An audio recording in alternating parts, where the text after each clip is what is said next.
Good evening. Rest your eyes and loosen your thoughts, because tonight we slip beneath the comfort of certainty and descend into a question that even NASA can't fully answer. Imagine a truth so vast it reorders the stars, yet it whispers its secrets not in the roar of a supernova, but in the unsettling quiet of a minor astronomical anomaly. The air feels sharp and dry tonight, doesn't it? Almost as if the universe itself has drawn a quiet, sudden breath. We have been taught the rules of the solar system, that gravity is a dependable shepherd, that comets are crystalline snowballs from the deep freeze of the Oort cloud, predictable visitors on their elliptical pilgrimage. We feel grounded in the mathematics of the cosmos, believing the numbers will always add up, the physics always balance the books.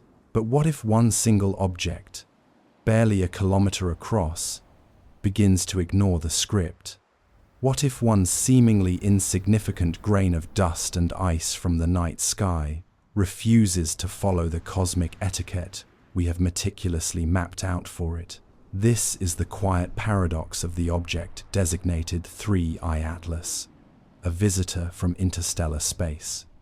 The scientific consensus, established over centuries, describes its trajectory as hyperbolic, meaning it should simply swing once around our sun and then depart forever, a cosmic tourist speeding away into the void. Observational data gathered by the National Aeronautics and Space Administration and other agencies confirmed this, with the object showing no signs of the predictable outgassing that would typically slow a common comet. Yet, even as NASA officially classified it as a comet, the data began to subtly rebel. Its orbit, while clearly interstellar, carried a whisper of something else, a slight, persistent, unexplained nudge. A lack of the expected icy plume, coupled with an orbital path that seemed to carry an invisible momentum, presents a quiet impossibility stack. What if the very classification of this object is fundamentally flawed? What if 3I Atlas is not a comet, but something altogether more durable, more controlled? This small, speeding rock brings an echo from the ancient human need to categorize the heavens, a feeling that if we can name it, we can contain it. The celestial spheres were once thought to be perfect, pristine, and unchanging, their predictability offering a refuge against the chaos of the terrestrial world. Yet, here is a messenger that flies in the face of our neat Newtonian diagrams. We are left with a subtle, cosmic question. Is this an unremarkable piece of stellar shrapnel, or a profoundly rare, nearly invisible anomaly that forces us to rethink everything we know about how the galaxy moves its pieces? Slow your breathing. Let the vastness settle around you. Leave a comment telling me what time it is and where you are listening from tonight, and let us begin our journey into the quiet tension of the unexplained. The evidence deepens with every kilometer. 3I Atlas travels, suggesting that perhaps the greatest experiments are not performed by us, but are performed around us. The journey begins not in the light, but in the deep, cold black of the outer solar system, where the sun is merely the brightest of a billion pinpricks. We open our eyes on the night of December 28th, 2019, a date that will quietly mark a shift in our understanding of what belongs here and what does not. The comet 3I Atlas, the designation itself, containing the Roman numeral for 3 and the letter I for interstellar, quietly told us it was the third such object we had ever officially confirmed was discovered by the Asteroid Terrestrial Impact Last Alert System Survey, a mouthful of words for telescopes doing the tireless, patient work of sweeping the sky. Imagine the computer programs working through the night, running millions of equations to predict the paths of countless rocks and ice balls. In all of the solar system's grand mathematics, every known object follows the rhythm of the Sunday. They dance to its music, their speeds and their directions precisely dictated by its gravitational law. But then, 3I Atlas appeared, carrying with it a distinct, unmistakable fingerprint, an orbit that was decidedly not solar. This is the first piece of the puzzle, a foundational truth that is easy to overlook in the blur of astronomical discovery, the hyperbolic trajectory. A solar system object, a regular, native comet, follows an ellipse, a closed loop that guarantees its eventual return. A hyperbolic object, however, travels on an open path, arriving from beyond the sun's gravitational dominance, dipping down for a single pass, and then leaving forever. It's the difference between a local resident coming home and a traveler merely passing through town on an interplanetary highway. 3I Atlas had a speed so great that the sun's gravity, mighty as it is, could not hold it captive. It was already moving faster than the sun's escape velocity, even billions of kilometers away. This established its heritage. It was born around another star, a truly alien piece of rock and ice, the silent, unassuming ambassador from a celestial address we can only guess at. But here is where the stillness begins to break, where the perfectly neat, clean narrative of the interstellar traveler starts to fray at the edges. 3I Atlas, by all accounts, was officially classified as a comet because, in the weeks following its discovery, it began to brighten. Comets brighten when they near the sun because the solar energy heats their icy nuclei, causing the ice to sublimate, to turn directly from a solid into a gas. This gas and dust forms the comet's coma, the expansive, hazy envelope that makes it visible and gives it its signature fuzzy appearance. This is the phenomenon we expect, the simple physics of a snowball being warmed. Yet, the brightening of 3I Atlas, which peaked around the date of its closest approach to the Sun, its perihelion, in January of 2020, was not accompanied by the expected behavior. When a typical comet sublimates, the release of gas creates a small, non-gravitational force, like a tiny rocket motor embedded in the ice. This force is generally predictable and aligns itself along the direction opposite the Sun, giving the comet a slight acceleration or deceleration that scientists can precisely measure and account for. The first anomaly of 3I Atlas was this. Its observed brightening and implied outgassing did not generate the typical, noticeable non-gravitational force. It brightened like a comet, but it did not move like one. Imagine watching a powerful engine turn on, but seeing no corresponding change in speed. It's a subtle defiance of known physics, a quiet whisper in the cosmic wind. This lack of a measurable force suggested either that the outgassing was perfectly balanced around the entire object, an almost impossibly uniform and rare event, or that the material being released was something other than the simple ice and dust we anticipated.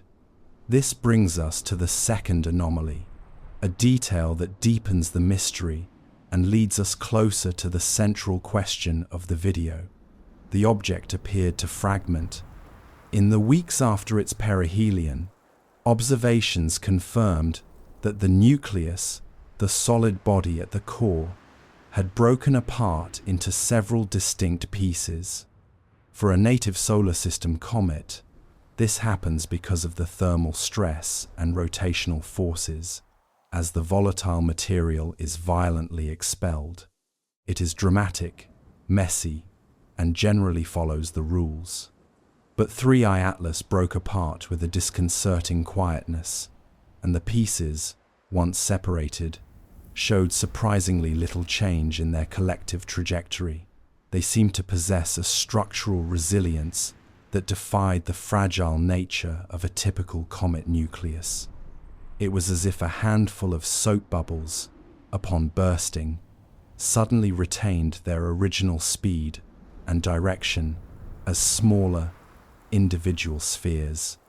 This apparent resilience, combined with the lack of propulsive outgassing, began to draw the attention of astronomers who prefer their data to be neat and tidy, especially those at institutions like the National Aeronautics and Space Administration. The third anomaly, which is perhaps the most compelling for our investigation, concerns the object's spectral signature. When scientists look at the light reflected by a celestial object, they can analyze its composition. This is like the object leaving a fingerprint on the light itself. The spectral analysis of 3I Atlas suggested a very low concentration of volatile molecules like cyanogen, the signature of a water ice-rich comet. Instead, the object had a spectrum more akin to a dense, rocky asteroid, or even something highly refractory, something that resists heat and would not easily sublime.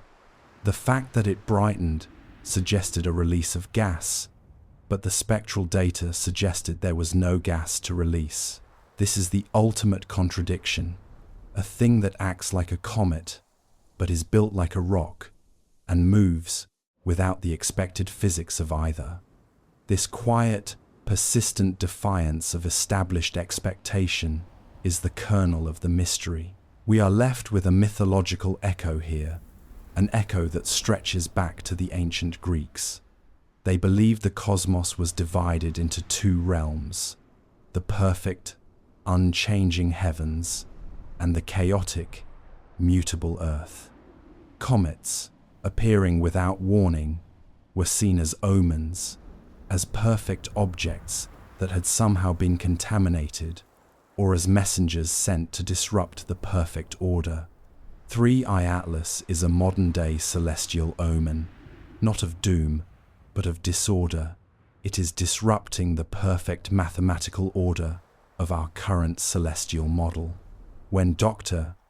Avi Loeb, the controversial yet brilliant astrophysicist from Harvard University, studied the trajectory and structure of the similar object, 1I Oumuamua, he argued for the possibility of an artificial origin. The same quiet, subtle anomalies, lack of outgassing, unusual structure, unexplained acceleration that plagued Oumuamua are now whispering around 3I Atlas. The universe rarely repeats its exotic mistakes. So, where does this leave us tonight? We are observing a visitor that is interstellar, but acts in defiance of cometary physics, a thing that brightens but does not propel, and fragments but does not disperse. Imagine the deep vacuum of space, the silence, the slow, inexorable turning of the solar system. Then, imagine this one tiny object, hurtling past our sun at dozens of kilometers per second, carrying with it a physical truth that does not fit into our textbooks. If it is not a volatile comet, and it does not behave like a rocky asteroid, what is its actual nature? We are invited to consider the possibility that it is something highly dense, highly robust, and perhaps not entirely natural. We must go deeper into the archive of evidence, seeking out the faint signatures that might betray a non-natural, engineered origin. To truly understand this ghost in the perihelion, we must examine the very nature of interstellar journeys themselves. The evidence deepens with every quiet observation, pushing us toward a cosmic perspective where the laws of physics might be understood and perhaps even manipulated by forces entirely outside our own human awareness. And yet, even then, the next segment will show us that the past holds echoes of these strange objects that we have chosen to simply overlook. The quiet defiance of 3I Atlas requires us to zoom our focus from its grand, interstellar arc to its minute, material essence. If its motion is subtly wrong, its structure must be the source of the deviation. We must become forensic astronomers, sifting through the faint, blurry light for clues left by an object hundreds of millions of kilometers away. The evidence deepens when we consider the physics of why comets usually break apart. They are loosely packed mixtures of ice, dust, and rock, often described as dirty snowballs, and when they approach the sun, the ice melts or sublimates, creating cavities, stress fractures, and ultimately, fragmentation. This is the common fate for a sun-grazing comet. But 3I Atlas fragmented in a manner that seemed almost too orderly, too resilient. Imagine a block of ice shattering, only for the individual shards to maintain the structural integrity and speed of the original block, as if held together by an invisible internal tension. This brings us to the core structural anomaly. The object broke into several pieces, but the resulting fragments, instead of scattering wildly due to the non-gravitational forces of sublimation, largely maintained the collective trajectory of the original body. This suggests a density, a robustness, or perhaps even a deliberate internal organization that is completely at odds with the fragile, porous nature of a natural comet. A typical comet has a bulk density that is often less than 1 gram per cubic centimeter, less dense than water, meaning it is highly porous, full of empty space, like a sponge. For an object to endure the heat and rotation stresses of a solar perihelion and then fragment in a controlled, non-explosive manner suggests a material that is either far denser, far stronger, or both. Imagine the difference between throwing a loaf of bread and throwing a cannonball. We are seeing the behavior of a cannonball, where our equations demand a loaf of bread. Let's step back and consider the 3 anomalies again, now focusing purely on the implications for structure. Anomaly 1. Lack of a measurable non-gravitational force, despite brightening. This suggests that the gas released was not a directional jet of material, but perhaps a very thin, uniform sublimation across the entire surface, unlikely for a spinning, irregularly shaped object, or, and here is the speculation, that the object's mass was so great, its density so high, that the small propulsive force was simply negligible. It moved with the inertia of something much heavier than it looked. Anomaly 2. The orderly fragmentation. This suggests extreme tensile strength, the material's ability to resist breaking under stress. For a natural object, this implies a rocky, iron-rich composition, which contradicts its classification as a volatile comet. Anomaly 3. The spectral signature, which failed to show the abundance of typical cometary volatiles, instead suggesting a refractory or heat-resistant nature. Taken together, these 3 anomalies weave a narrative of an object that is fundamentally not what it appears to be. Now, we introduce the concept of the missing matter problem. If 3I Atlas was a true comet, it should have been shedding a significant amount of mass, producing a spectacular tail that was not universally observed. The size of its coma, the hazy atmosphere around it, implied a substantial release of material, yet the spectral data showed a shortage of the usual suspects. Could the material released have been something entirely different? Could it have been highly dense particles, or even a form of exotic, super-refractory material that only barely sublimated under the sun's intense heat?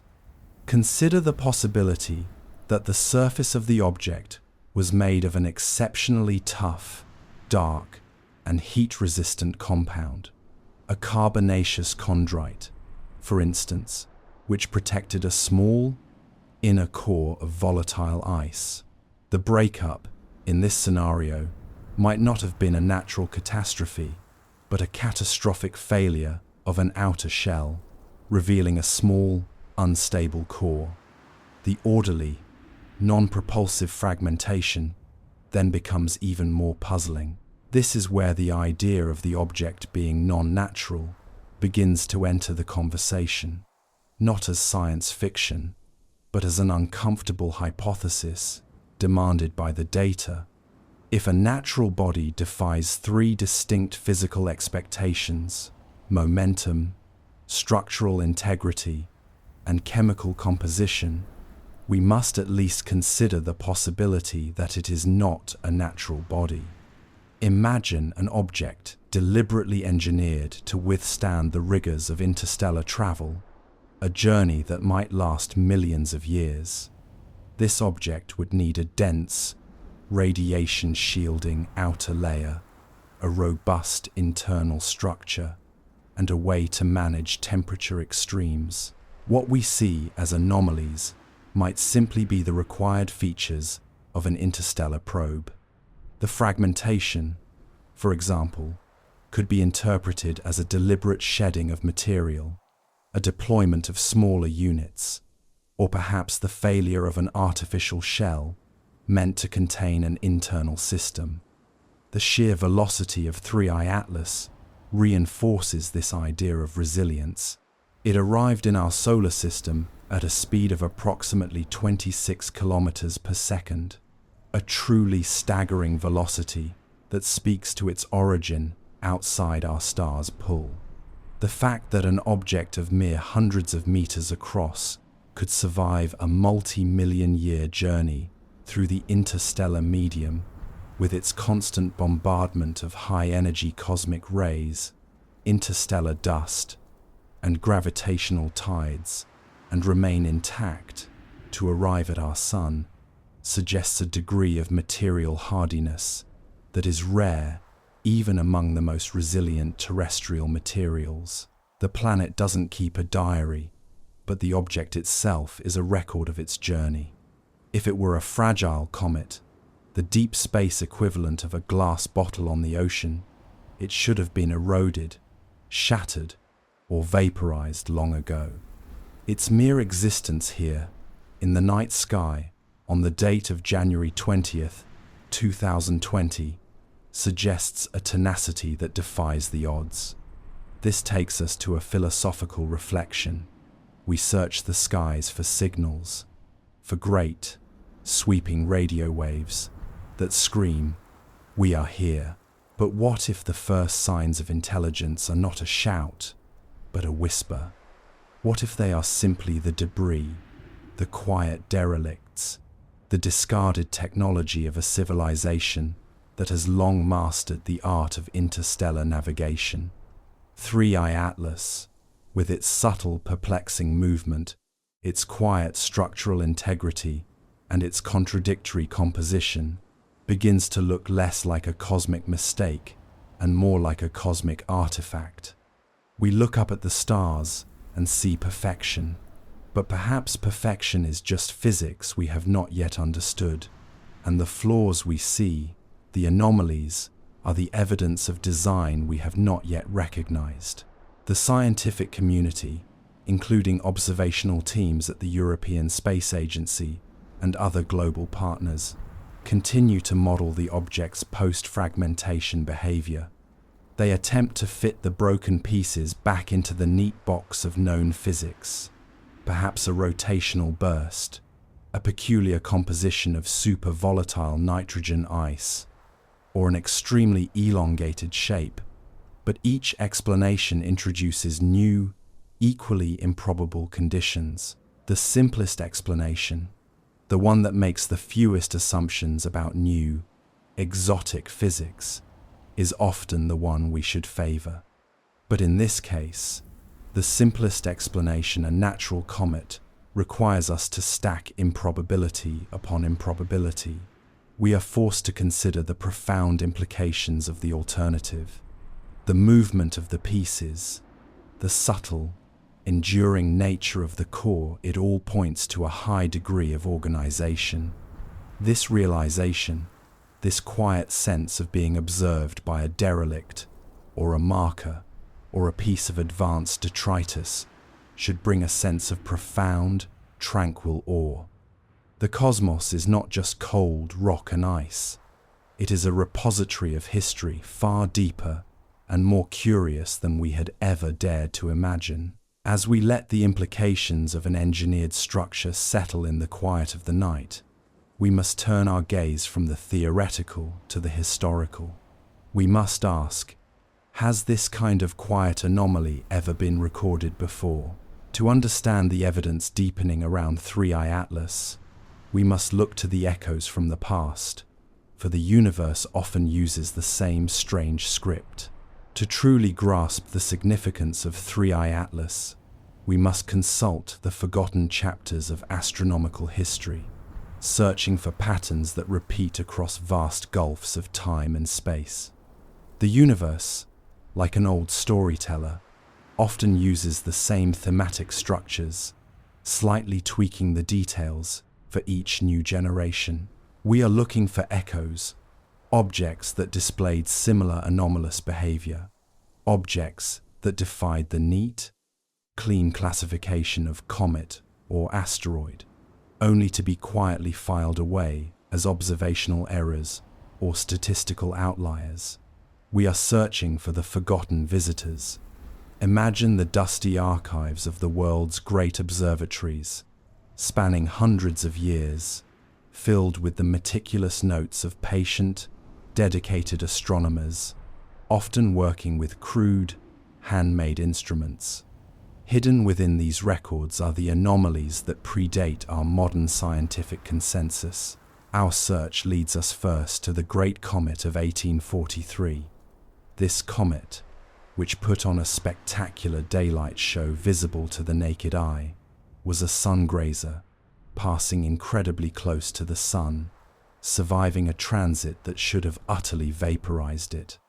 Its near-solar trajectory and subsequent survival suggested an unparalleled density and structural integrity, far exceeding that of any known common comet.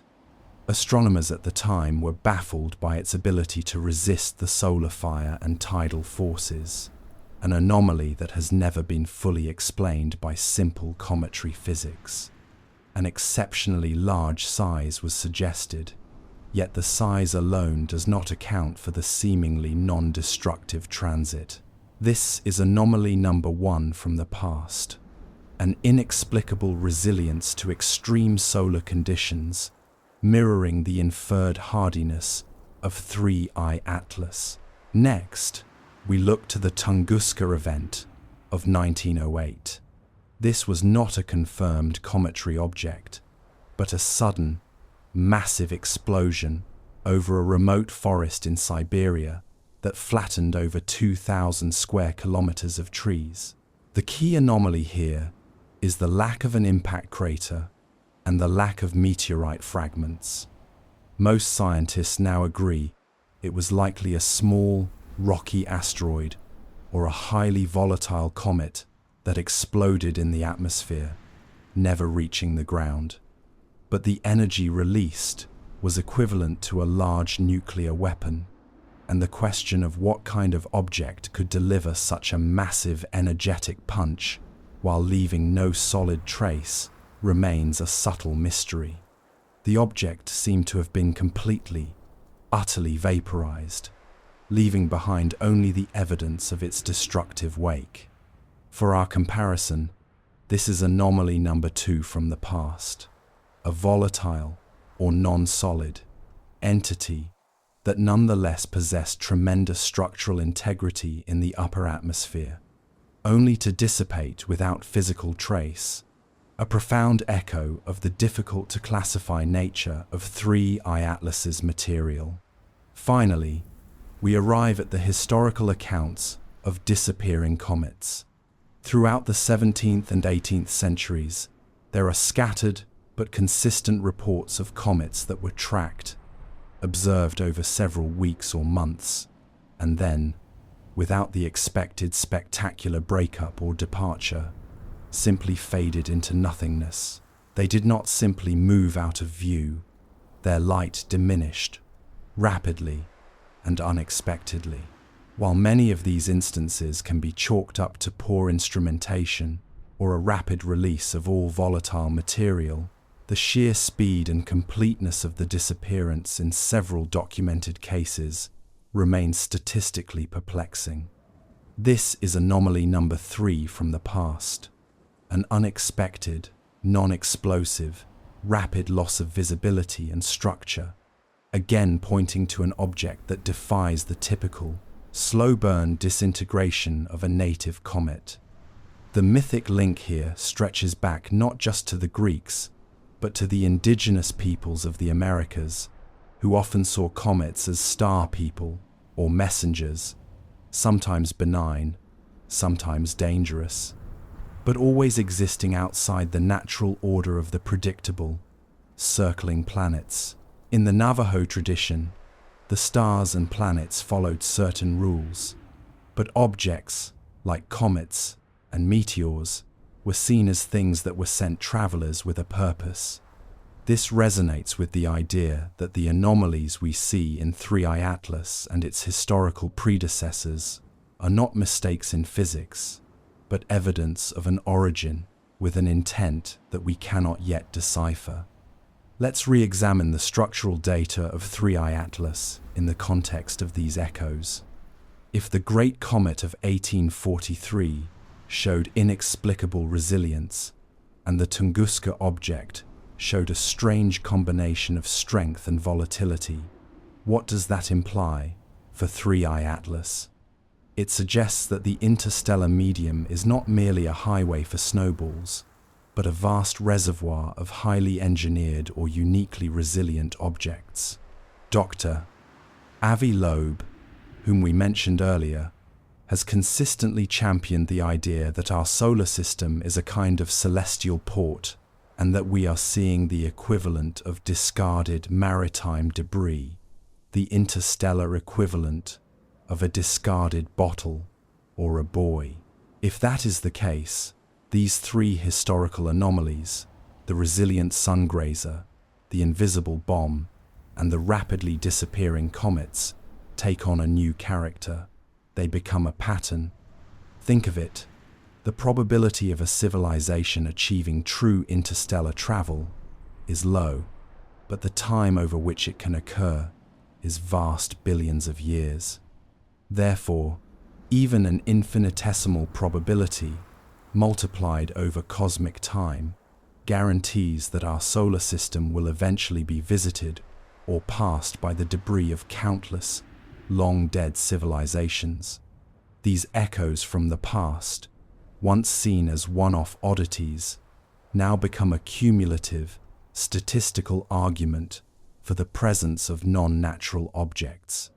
The cumulative evidence of a resilient structure, a strange, non-propulsive movement, and a contradictory composition in 3I Atlas is not a singularity, it is a repetition.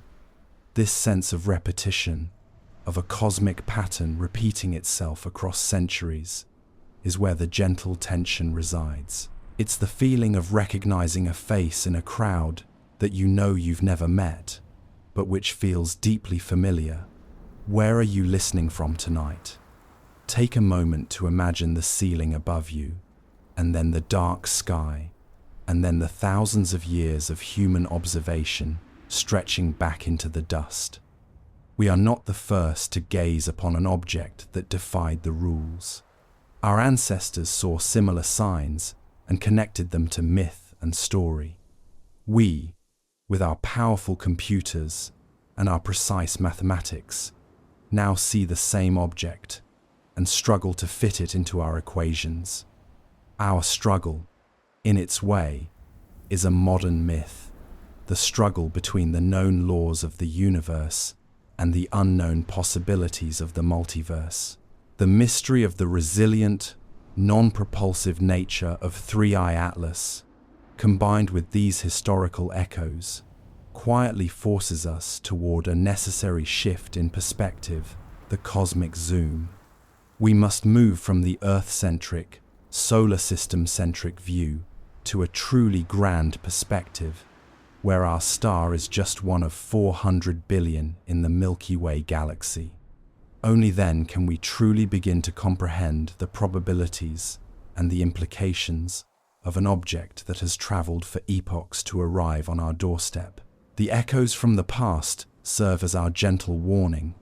What we are seeing is not new.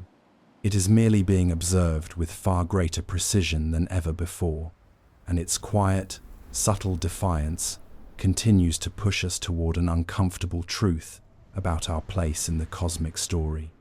And yet, even then, the scale of the cosmos is so vast that we must now zoom out to find the true place of this small, strange rock. Having navigated the quiet tensions of the observational data and searched the historical archives for corroborating echoes, we must now take the grandest perspective, the cosmic zoom. We must view 3I Atlas not as a solitary anomaly, but as a single data point in the galactic mathematics of probability.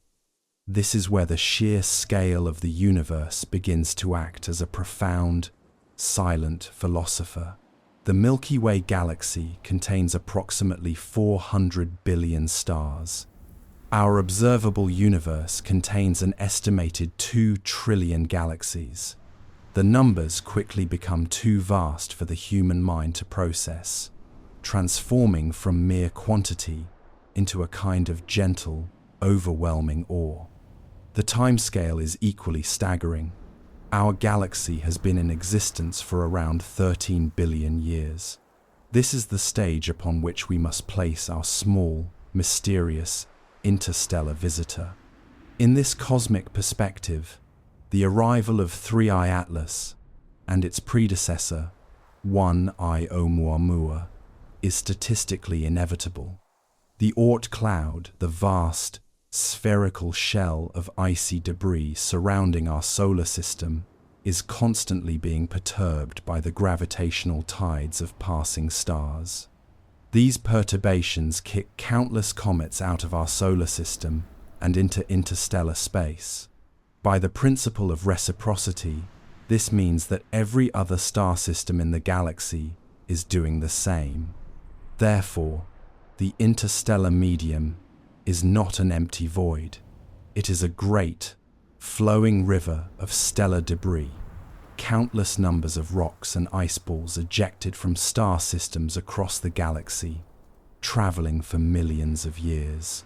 The mere fact that we have detected 2 objects from outside our solar system since 2017 is a testament to the immense traffic in this galactic river.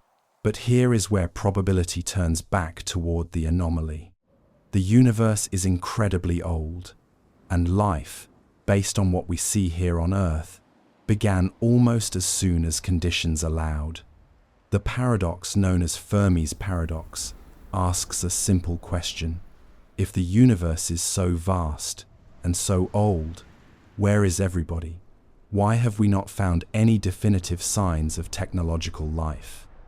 Our small, silent anomaly, 3I Atlas, brings this paradox into sharp, quiet focus. The great filter is one proposed answer, the idea that somewhere between the emergence of life and the ability to colonize the galaxy, there is a hurdle so immense that almost all intelligent life forms fail to clear it. It might be a self-destructive tendency, a catastrophic natural event, or, perhaps, a simple failure of technology. If the great filter is behind us, meaning life is incredibly rare and we are one of the few who made it, then 3I Atlas is likely just an incredibly resilient, 1 in a billion natural rock. If the great filter is ahead of us, meaning life is common, but advanced technological civilizations inevitably destroy themselves, then 3i Atlas is a piece of cosmic wreckage, the debris of a lost empire.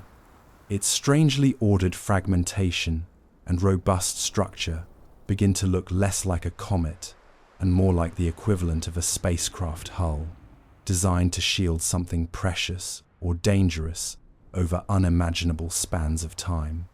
Let's focus on the mathematics of engineering, even on a scale as vast as the galaxy. If a civilization masters interstellar travel, they would need materials that can withstand the intense wear and tear of that journey, millions of years exposed to vacuum, radiation, and microparticle impacts.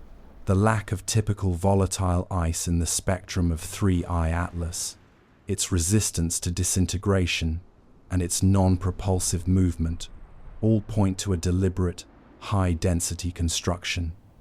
Imagine you are an engineer tasked with designing a probe to last for 50 million years. You would not choose a loosely packed snowball. You would choose a material of immense tensile strength, perhaps a carbon fiber composite or a dense, metallic alloy, which would manifest to us as a highly refractory, non-volatile object. The subtle humor here lies in the humility of our own search. We, as a species, are looking for giant alien spacecraft, something with flashing lights and clear insignia. But the universe is a master of subtlety. It is far more likely that the first evidence of advanced intelligence will be something so alien, so structurally simple, and so unlike our own short-lived plastic technology that we will mistake it for a rock. 3i Atlas is the ultimate example of this. It has been classified, categorized, and then almost dismissed, precisely because it is so small and so quiet. Its anomalies are not screaming sirens. They are faint whispers in the data, audible only to the most meticulous observer. We must also consider the statistical possibility of an exotic natural phenomenon, something our current equations cannot yet account for. Perhaps the object comes from a region of the galaxy where the stellar nurseries produce objects with a unique combination of ice and heavy elements, creating a natural alloy of immense strength. This would be a profound discovery in itself, requiring a fundamental revision of astrophysics. But we must weigh this possibility against the evidence of the organized fragmentation. A novel physical process would likely result in an explosion, a violent, chaotic breakup. What we observe is an object that simply divided, quietly, maintaining its velocity. This suggests a controlled failure, or an object whose internal forces were highly ordered. The cosmic perspective forces us to confront the fact that we may be seeing the wreckage of something far greater than ourselves, a testament to a technological mastery that has survived the great filter, only to succumb to something else, time, perhaps, or a simple design flaw. This perspective should not bring urgency, but a deep, meditative calm. The universe is full of ghosts, and 3i Atlas might be a subtle, high-speed spectre, silently reminding us that we are not at the center of the galactic narrative. Our solar system is merely a waypoint, a brief illumination on the path of objects that have traveled since the age of the dinosaurs. The central question remains: if 3i Atlas is an artifact, what was its purpose? Was it a simple, autonomous probe, sent to map the galactic environment? Was it a weapon, a derelict piece of debris from an ancient war? Or was it something far more profound, a silent messenger, a time capsule, a stellar monument? We can only speculate, but the fact that the observational data gently suggests this speculation is the quiet revelation. The greatest stories are often written in the smallest details. The slight wobble, the missing outgassing, the orderly fragmentation. These are the subtle punctuation marks of an interstellar tale. The vastness of the cosmos permits, even necessitates, the existence of such objects. Having considered the evidence from a cosmic vantage point, we must now bring the focus back home to the human reflection and the quiet, persistent tendency of our species to dismiss what we cannot immediately explain. The journey continues, always gently flowing, from the statistical certainty of the cosmos to the fragile certainty of our human understanding. The narrative arc of 3I Atlas, moving from its discovery as an interstellar wanderer to its current status as a quiet anomaly, is not just a story of a distant space rock. It is a profound reflection of the human mind and its deepest cognitive biases. We are creatures of habit and classification. We crave order, and we use categories comet, asteroid, planet, star to build a stable, predictable understanding of the terrifying, beautiful chaos of the universe. When an object defies these categories, our first, most human response is to force it back into a known box. We call this phenomenon cognitive closure, the psychological drive to finalize judgment and eliminate ambiguity. 3I Atlas has been gently, persistently resisting that closure. When the object was first observed, its rapid brightening near the sun immediately triggered the Comet classification. This was a logical, statistically sound assignment. 99.9% of objects that brighten this way are comets. The cognitive bias here is called the availability heuristic. We rely on the most readily available example or information, which is the vast library of cometary data. The slight, persistent anomalies in its movement, its spectrum, and its fragmentation were then treated as secondary issues, as minor variations within the cometary family. The scientist's instinct was to solve the equation with the fewest new variables. This is elegant mathematics, but perhaps flawed observation. This quiet, subtle humor in our human reflection is that we are willing to introduce complex, often convoluted, physical theories to save the simple label. For 3I Atlas, scientists proposed several intricate, purely natural explanations to account for the anomalies. One hypothesis suggested that the object was composed almost entirely of pure, volatile nitrogen ice, like a gargantuan deep-freeze popsicle. Nitrogen ice sublimes, turns into gas at extremely low temperatures, meaning it could create a large coma with very little overall mass loss, and its composition would explain the lack of typical volatile signatures. Another theory proposed a highly porous, elongated shape, like a cosmic cigar, where the gas escaping from its surface was perfectly balanced on all sides, cancelling out any measurable non-gravitational thrust. Both of these are elegant, scientifically plausible ideas, but they introduce a new, massive improbability: the existence of a naturally formed, pure nitrogen, kilometer-long interstellar popsicle, or a perfectly symmetrical, porous cigar that just happened to enter our solar system. The beauty of the scientific process is its search for the simplest, most parsimonious explanation. And yet, the alternative that the object is artificial is dismissed, not because it is less parsimonious, but because it is psychologically and culturally unacceptable. It threatens the human-centric narrative of the cosmos. This reflection on human bias leads us back to the work of the Harvard astronomer Dr. Avi Loeb, a figure who perfectly embodies the struggle between classification and curiosity. Dr. Loeb, upon studying the similar interstellar object, 1I Oumuamua, was the first to openly argue that its anomalous acceleration and structural integrity might be best explained by an artificial origin, perhaps a defunct piece of solar sail technology. He was roundly criticized by his peers, primarily because his hypothesis violated the tacit rule of astronomical research: always default to the natural explanation, no matter how contorted the theory must become to fit the data. The human mind is comfortable with a complicated rock, but terrified by a simple piece of technology from another star. This brings us to a quiet, profound question.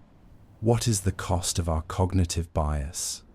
If we are so determined to classify every incoming object as a rock or an ice ball, are we not, by definition, blinding ourselves to the first, tentative evidence of something truly profound?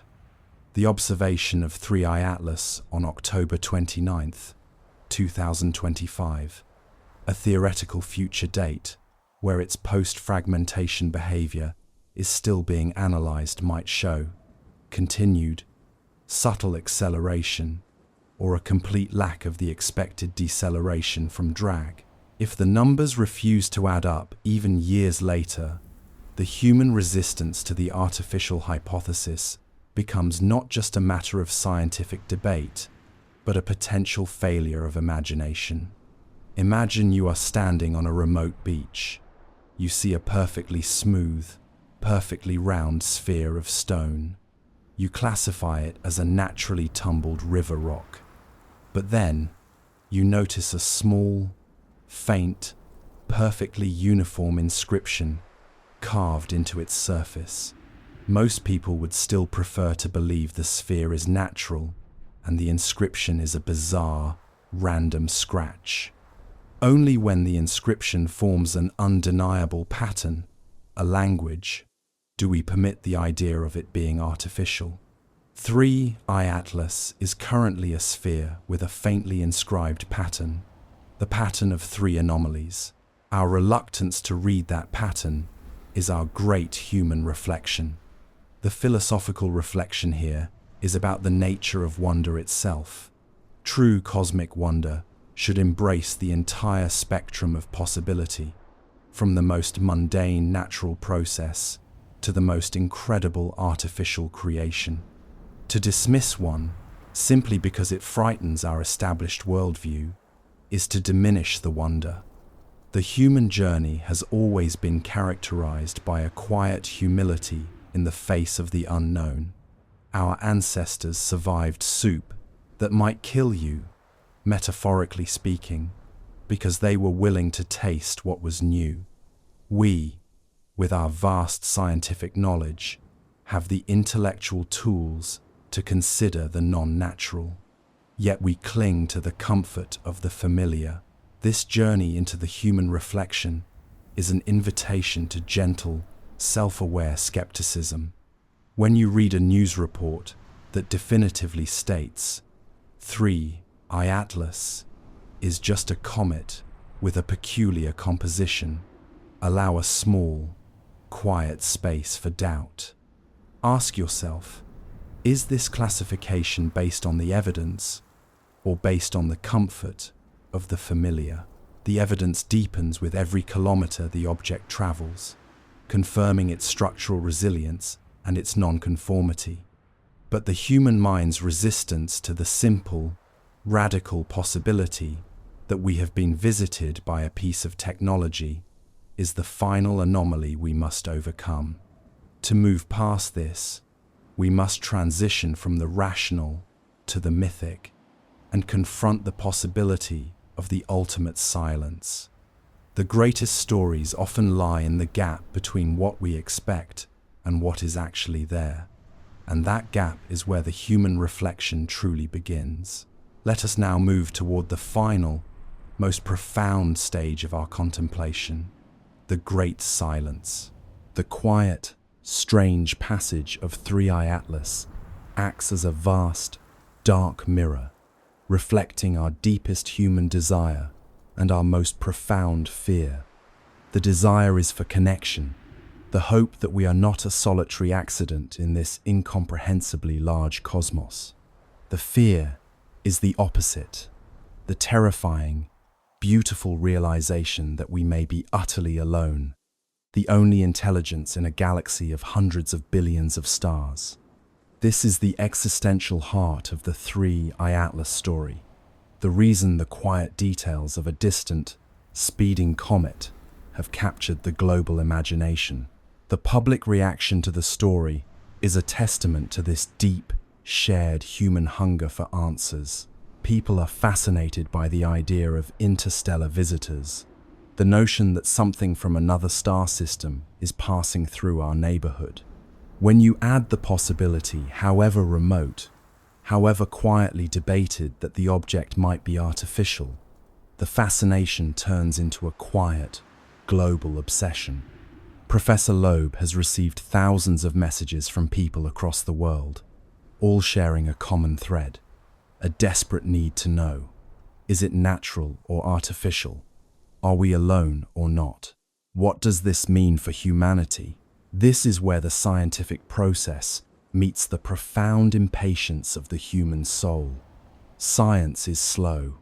It is a process that demands rigor, peer review, and the patient accumulation of data. In the age of instant information, that patience is hard to come by. We want the answer now, the definitive, world-changing announcement that would settle the debate and immediately redefine our place in the universe. But 3I Atlas, the quiet philosopher, moves at its own pace, releasing its secrets one anomaly at a time. Regardless of the final truth, the discovery of 3I Atlas is already profoundly significant. It confirms, with undeniable force, that interstellar objects visit our system regularly, a constant, quiet flow of material from other suns. This means that the galaxy is far more connected than we ever imagined, a vast, porous ecosystem where material, and perhaps technology, moves freely between star systems. These objects are not just cosmic debris, they are messengers, samples from distant places, quiet windows into alien worlds. The journey of 3I Atlas is an archetypal myth in itself. It formed around an unknown star, orbited it for perhaps billions of years, and was then violently ejected into the cold, vast emptiness of the galactic void. It wandered alone for thousands or millions of years, a cosmic pilgrim, until it happened to pass close enough to our sun for us to see it. That journey, epic, humbling, and incomprehensibly long, demands our respect and our quiet attention. Whether the object is a chunk of ice or a piece of technology, but the technological hypothesis, the idea that this is a long-dead, self-aware machine, raises the most haunting possibilities. If 3I Atlas is the product of an advanced civilization, we must confront the quiet fact that its creators may no longer exist. It could be a probe launched millions of years ago, faithfully executing its programming, visiting star after star, long after its builders turned to dust. If we detect a signal or find evidence of manufacturing, it would be a message from a cosmic ghost, a quiet, profound confirmation of an intelligence that once existed but is no longer here. This possibility changes the nature of the search for extraterrestrial intelligence. It moves beyond the hope of finding a contemporary civilization and includes the more melancholic search for archaeological evidence. The galaxy may not be full of contemporary, thriving civilizations, but it may be littered with the durable remains of ancient ones, probes that outlived their creators, wandering relics of a long-dead golden age.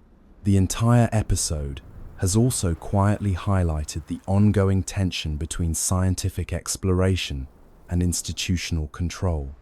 The restriction of the high-resolution images from the Mars Reconnaissance Orbiter, the ones showing the X pattern, required political intervention to force a public release. This, Loeb argues, is an example of the scientific establishment's tendency to practice gatekeeping, controlling the narrative and delaying the release of potentially paradigm-shifting data. The debate is not simply about whether an object is a comet or a probe. It is about the quiet philosophy of discovery.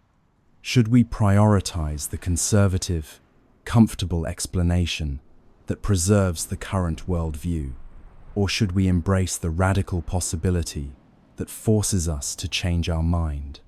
Loeb, with his calm, persistent challenge, is forcing the conversation, demanding that we be intellectually honest about the quiet weight of the anomalies. He is asking us to consider that we may be missing the most profound discoveries simply because we are too afraid to ask the boldest questions. You are a participant in this quiet, historic moment.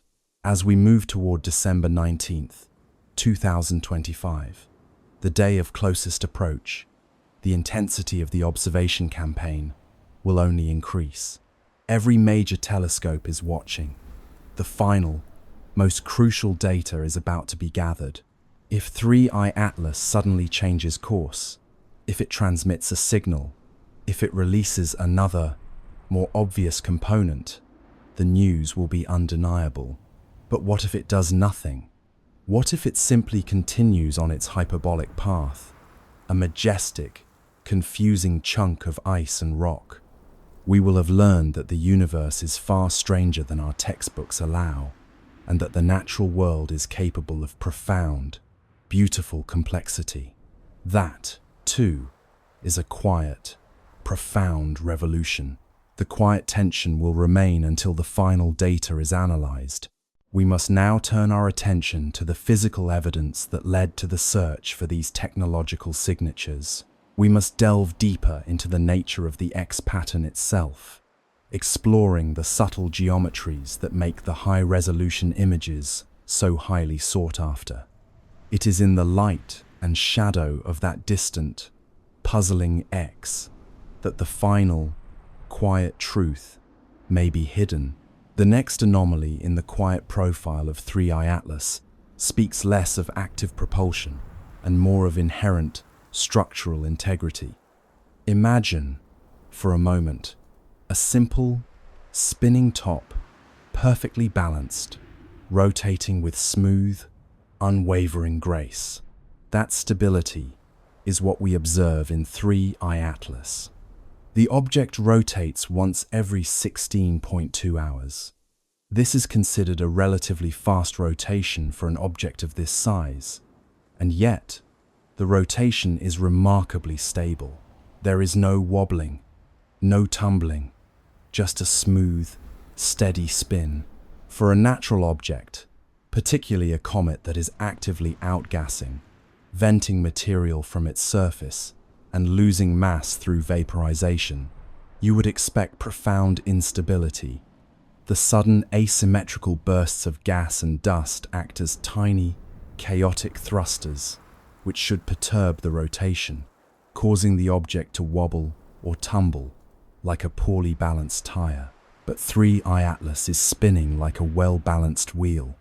This stability in the face of violent, asymmetric outgassing, the very activity that creates the coma, the anti-tail, and the X pattern, is a quiet paradox.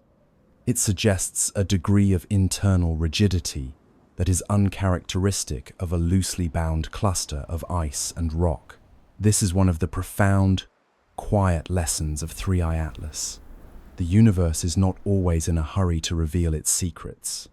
We are witnessing a cosmic visitor that is breaking our rules in multiple, distinct ways, each anomaly pointing a subtle finger away from the simple, comfortable explanation. The statistical improbability of the alignment with the ecliptic plane, 1 chance in 500, is compounded by the physical improbability of the anti-tail. Both of these are then joined by the statistical rarity of its size and speed combination, which places it in the top 0.1% of expected interstellar objects. And finally, the structural enigma of a stable, rapid rotation in the presence of chaotic, mass-ejecting activity. This is a compelling stack of improbable events, the confluence of which begins to strain the limits of simple, good luck. You must remember the context of the first two visitors. Oumuamua, the first, was strange because it accelerated without showing any outgassing. It was inert, yet it moved like a vessel with an invisible sail. 2. Borisov, the second, was a relief because it was normal. It was a classic comet, loud, messy, and entirely predictable. 3. Atlas is the most perplexing because it is both.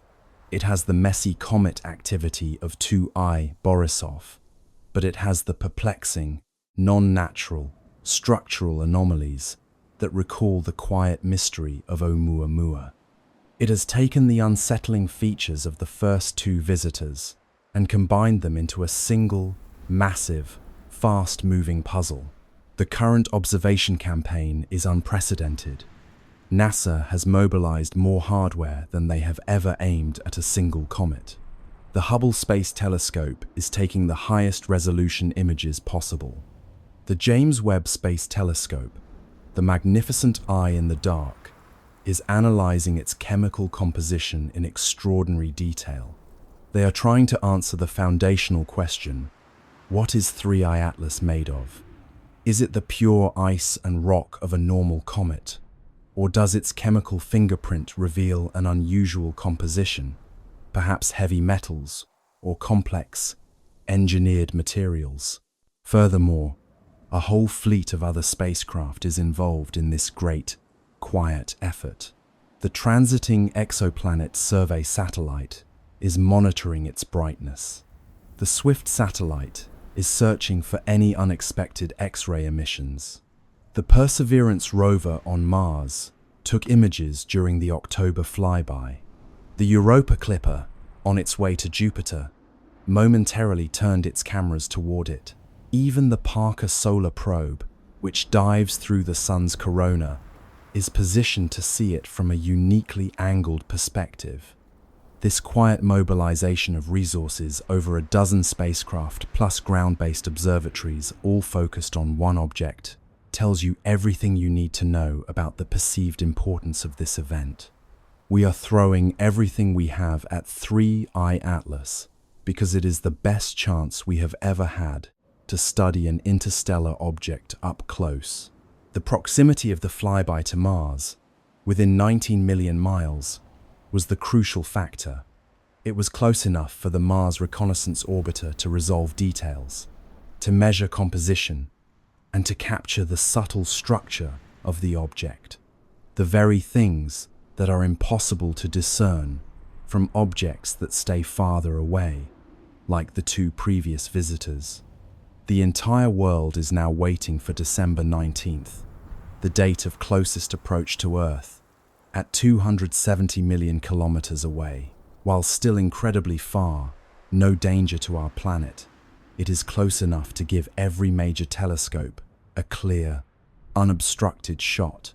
The underlying reason for this intense scrutiny, the thing that NASA is not saying out loud, is the necessity of preparing for the possibility that the anomalies are real. We are collectively, quietly, entertaining the idea that this is not natural. The simplest explanation remains that 3 Atlas is a natural object with highly unusual properties. Comets are complex, and with a sample size of only 3 interstellar objects, we should expect weird things to happen. But science, as Loeb correctly points out, is not about accepting the simplest explanation. It is about following the data however bizarre or uncomfortable it may be.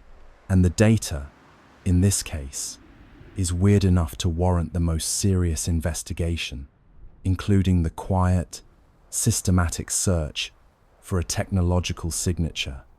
The Galileo project is looking for the things that scream intelligence: artificial lights, excess engine heat, radio transmissions, and, critically, a course correction that is not easily explained by gravity or outgassing. The stable, rapid rotation is another quiet data point in this technological stack. For a civilization that designed an interstellar probe, a perfectly balanced, stable spin would be a desirable feature, a subtle signature of engineering. It is a property that ensures the internal components are not stressed, and that the instruments are not subject to unnecessary vibration or chaotic movement. We have arrived at a moment in history that our ancestors could only dream of. We are faced with an undeniable object from outside our star system, and its behavior is forcing us to confront a profound possibility. The universe, with its hundreds of billions of stars, is likely full of artificial objects. If even a tiny fraction of those stars develop the technology for interstellar probes, then the galaxy should be teeming with them. Oumuamua, 2I Borisov, and 3I Atlas were all discovered by accident. How many, you must wonder, have we missed? How many quiet messengers have passed through our solar system, undetected, simply because we weren't looking in the right direction at the right time? 3I Atlas is slowly moving away from the sun now, heading back toward the cosmic dark. It is gaining speed as it escapes our sun's gravitational influence.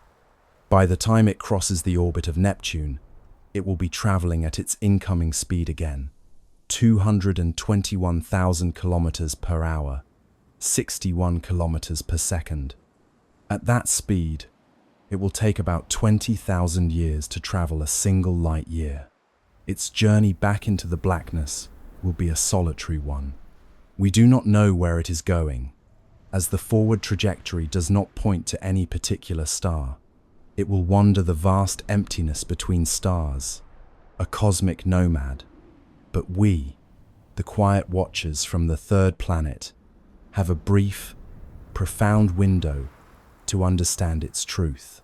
To find that truth, we must zoom out, considering the quiet, ancient history of interstellar travel itself. We must consider the cosmic perspective, a reflection that the European Space Agency has already begun. The journey of an interstellar object is a tale of profound, quiet endurance. You must imagine the cosmic environment through which 3I Atlas has traveled for millennia. The interstellar medium, a space of nearly perfect vacuum, crisscrossed by the deadly, energetic streams of cosmic rays and the chaotic, crushing violence of supernova shockwaves. It is a journey of deep cold, profound darkness, and constant, subtle, high-energy bombardment. Whatever 3I Atlas is, a simple chunk of ice, a composite rock, or a technological probe, its mere arrival here speaks volumes about its ruggedness. If it is a natural comet, its structure must be remarkably tough. Traditional comets are often described as loosely bound, dirty snowballs, aggregates of ice and dust held together by weak gravitational forces.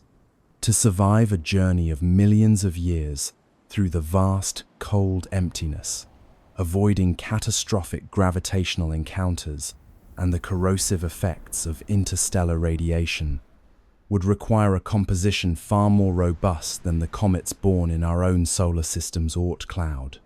The sheer size of 3I Atlas, up to 5.6 kilometers in diameter, acts as its own form of armor. That massive bulk helps to shield the fragile, inner core from the worst effects of space, ensuring that enough volatile ice remains to fuel its dramatic outgassing. as it approaches the Sun. But even a large, natural object should show signs of stress, of weathering, of the kind of rotational instability expected from eons of asymmetrical outgassing. Yet, as we discussed, its rotation is stable, a smooth, steady 16.2-hour spin. This structural coherence is an inherent, quiet anomaly, a silent signature of internal strength. We are observing an object that is simultaneously performing highly volatile, chaotic outgassing that should induce wobble, and yet is maintaining the stable spin of a perfectly engineered machine. The technological explanation, the second possibility, finds in this endurance a powerful, self-consistent logic. If you were to design a machine for a journey lasting thousands of years between star systems, you would prioritize durability above all else. You would design a thick, icy shell for three key reasons. First, to act as a massive shield against interstellar radiation and micrometeorites. Second, to provide an abundant source of raw materials, water ice, carbon dioxide, and other volatiles that could be used for maneuvering, for cooling, or for generating power. And third, to serve as the perfect camouflage, making it indistinguishable from the natural debris of the cosmos. The fact that 3I Atlas is big, fast, and stable supports the hypothesis that this structure was designed to survive such a journey. The close flyby of Mars on October 2nd, 2025, was a critical moment to test this durability. At 19 million miles, the Mars Reconnaissance Orbiter and the Perseverance rover were in a perfect position to observe the object interacting with the inner solar system environment. The high-resolution photos that are currently classified or restricted show the X pattern, the subtle evidence of structural release, right at this closest pass. The official narrative is that this is dust scattering, a natural phenomenon, but the technological interpretation suggests that this close passage to a potential planetary target, Mars, may have triggered a deliberate, programmed release of smaller subprobes, using the chaos of the natural outgassing as a tactical cover. You must appreciate the quiet irony here. The very thing that makes the object look like a comet, the gaseous coma, and the dramatic tails, may be the most convincing part of its camouflage. The outgassing, the spectacle of a comet approaching the Sun, is not an accidental event for a technological probe, but a predictable, programmed window of maximum confusion. It is a sleight of hand performed on a cosmic stage, designed to deceive the eyes of those who only look for the obvious. This idea that a civilization would choose the appearance of a comet for their probe is rooted in a fundamental understanding of how we, the observers, interpret the universe. We have a deep psychological bias toward natural, conventional explanations. We are so afraid of the ridicule that comes with suggesting an extraordinary claim that we often dismiss the extraordinary evidence. This scientific conservatism, as Loeb calls it, is a necessary guardrail against rampant speculation, but it can also be a profound blind spot. It is the intellectual tendency to prefer the explanation that fits within the existing textbooks, even if that explanation requires 3 or 4 simultaneous, statistically improbable coincidences. 3I Atlas is forcing the scientific community to confront this bias. They are watching an object that is doing everything wrong. It is too big, too fast, too stable, flying down the cosmic highway, shooting a jet backward at the Sun, and ejecting objects at escape velocity. The question is not simply, is it a comet? But at what point does the cumulative weight of the anomalies outweigh the comfort of the conventional explanation. The Galileo project, founded by Loeb, is attempting to systematically counter this bias. By establishing a framework for collecting and analyzing data specifically for the signatures of technology, they are trying to bring rigor to the search for the extraordinary. They are looking for the quiet signs that would confirm a non-natural origin, a radio signal, a sudden, non-gravitational course correction, or an artificial light source. As of the current date, November 28, 2025, nothing definitive has been found. But the observations are ongoing, and the most critical moments of the observation campaign, particularly the high-resolution imaging and radio listening, are yet to come. The quiet tension in this entire scenario is that if 3i Atlas does nothing, if it merely follows the laws of physics exactly as predicted, we will still have learned something valuable. We will have learned that interstellar comets can, in fact, have anti-tails, that they can develop X patterns, and that they can be both massive and perfectly aligned with the ecliptic. This will rewrite our understanding of natural cometary behavior, expanding the boundaries of what is possible in the vastness of the cosmos. It will be a discovery of profound, quiet complexity, revealing the richness of the universe, even without the presence of another intelligence. But deep down, you, I, and the quiet scientists around the world are hoping for something more. We are hoping that 3i Atlas is special, that it is the confirmation we have been waiting for, the quiet proof that we are not a solitary accident.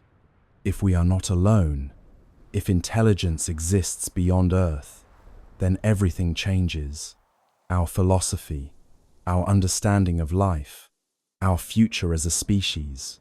It is a terrifying, exhilarating, and beautiful prospect. For now, the cosmic nomad continues its silent journey. It is currently 326 million kilometers from Earth, having re-emerged from behind the Sun in early November. It is now visible in the pre-dawn sky, a fuzzy white dot in the constellation Virgo. It will remain observable until the spring of 2026. Its departure is a slow, drawn-out fade back into the dark from which it came. But before that final farewell, we have the chance to analyze a key period, the moment of its most intense activity, the perihelion, and the structural pressures that were at play.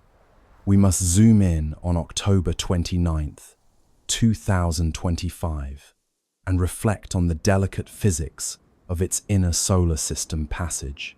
Let us now shift our perspective to the heart of the inner solar system, the domain of the sun's intense, searching heat. The defining moment of 3i Atlas's visit, the point of maximum solar scrutiny, was its perihelion, its closest approach to the sun. This occurred on October 29th, 2025, at 7:47 in the morning, Eastern Time. At that moment, the interstellar visitor was 1.4 astronomical units from the Sun, which is approximately 210 million kilometers, placing it just inside the orbit of Mars. The Sun, at this distance, was relentlessly blasting 3i Atlas with 770 watts per square meter of radiation. This is a torrent of intense heat, a powerful thermal force capable of vaporizing ice and, critically, of breaking apart a loosely bound object. If 3i Atlas is indeed a natural comet, a kind of cosmic agglomeration of ice and rock held together by weak gravitational forces, the heat at perihelion is the likely culprit for its profound activity. The intense thermal stress would have fractured it, creating smaller, more active pieces that would then evaporate faster, leading to a brighter, more dramatic plume of gas and dust, the cosmic fireworks show we have already discussed. This natural fragmentation is the leading, most conventional explanation for the escape velocity ejection of components observed on November 20th. A natural fracture, a violent breakup under intense solar heat, would send chunks of ice flying away at high speed, creating the telltale trails that the amateur astronomers so skillfully captured. The physics, in this interpretation, remains comfortably intact. The event is a natural, albeit dramatic, consequence of a fragile comet meeting the unforgiving heat of a star. But the technological hypothesis offers a quiet, equally compelling counter-narrative. If 3I Atlas possesses any structural integrity beyond simple ice and rock, if it is built with materials that can withstand thermal stress, then the heat at perihelion would not break it apart. It would simply warm it up. For a technological probe, the moment of perihelion would be a strategic window, the perfect time to release smaller components. The intense outgassing and the natural chaos of the surrounding cometary activity would provide the maximum cover, ensuring that the release of small, technological subprobes would go unnoticed by the distant, ground-based observers. It is a logic rooted in the military principle of operating under conditions of maximum noise, a quiet form of cosmic evasion. We must also consider the strange behavior of the anti-tail during this time. The sunward jet, the stream of material firing directly toward the sun, was a phenomenon confirmed by multiple observatories during July and August of 2025. The presence of this anti-tail, which defies the standard model of cometary physics, must be accounted for.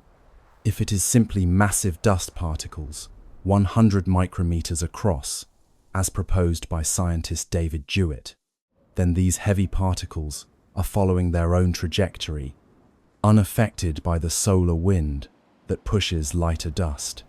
This is a subtle, natural explanation that, while mathematically sound, is only required because of the unusual properties of this specific object.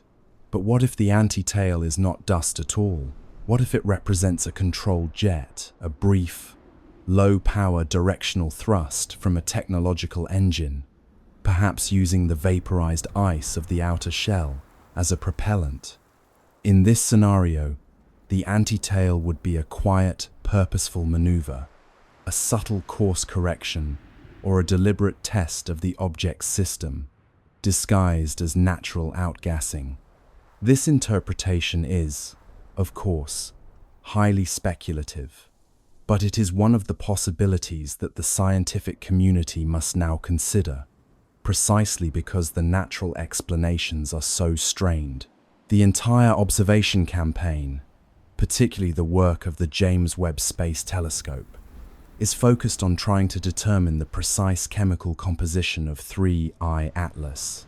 By analyzing the spectrum of light emitted by the comet's coma, scientists can identify the exact molecules that are being vaporized by the sun.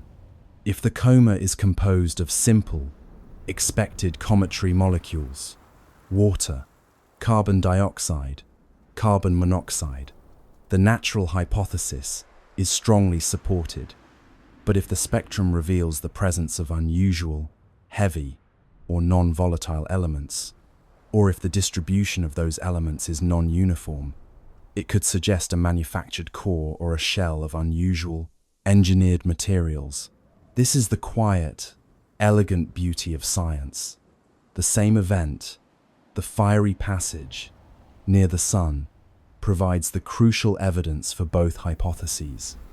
The thermal stress is either the natural cause of its dramatic breakup or the strategic camouflage for its technological deployment. We are awaiting the final, detailed analysis from the Webb telescope with a profound, quiet anticipation. We also must reflect on the sheer scale of the event. 3I Atlas is estimated to be between 440 meters and 5.6 kilometers in diameter. That is a huge range of uncertainty, primarily because the gaseous coma and dust tails hide the true nucleus from direct, clear observation. This uncertainty is itself a quiet clue, a testament to the effectiveness of the object's natural or programmed camouflage. An object that size, especially when moving at the immense speed of 221,000 kilometers per hour, represents a significant cosmic traveler, a massive vessel capable of enduring the longest, darkest journeys. The fact that the object reached its perihelion and, according to the amateur observations, began to release subcomponents, places a quiet, intense pressure on the coming weeks.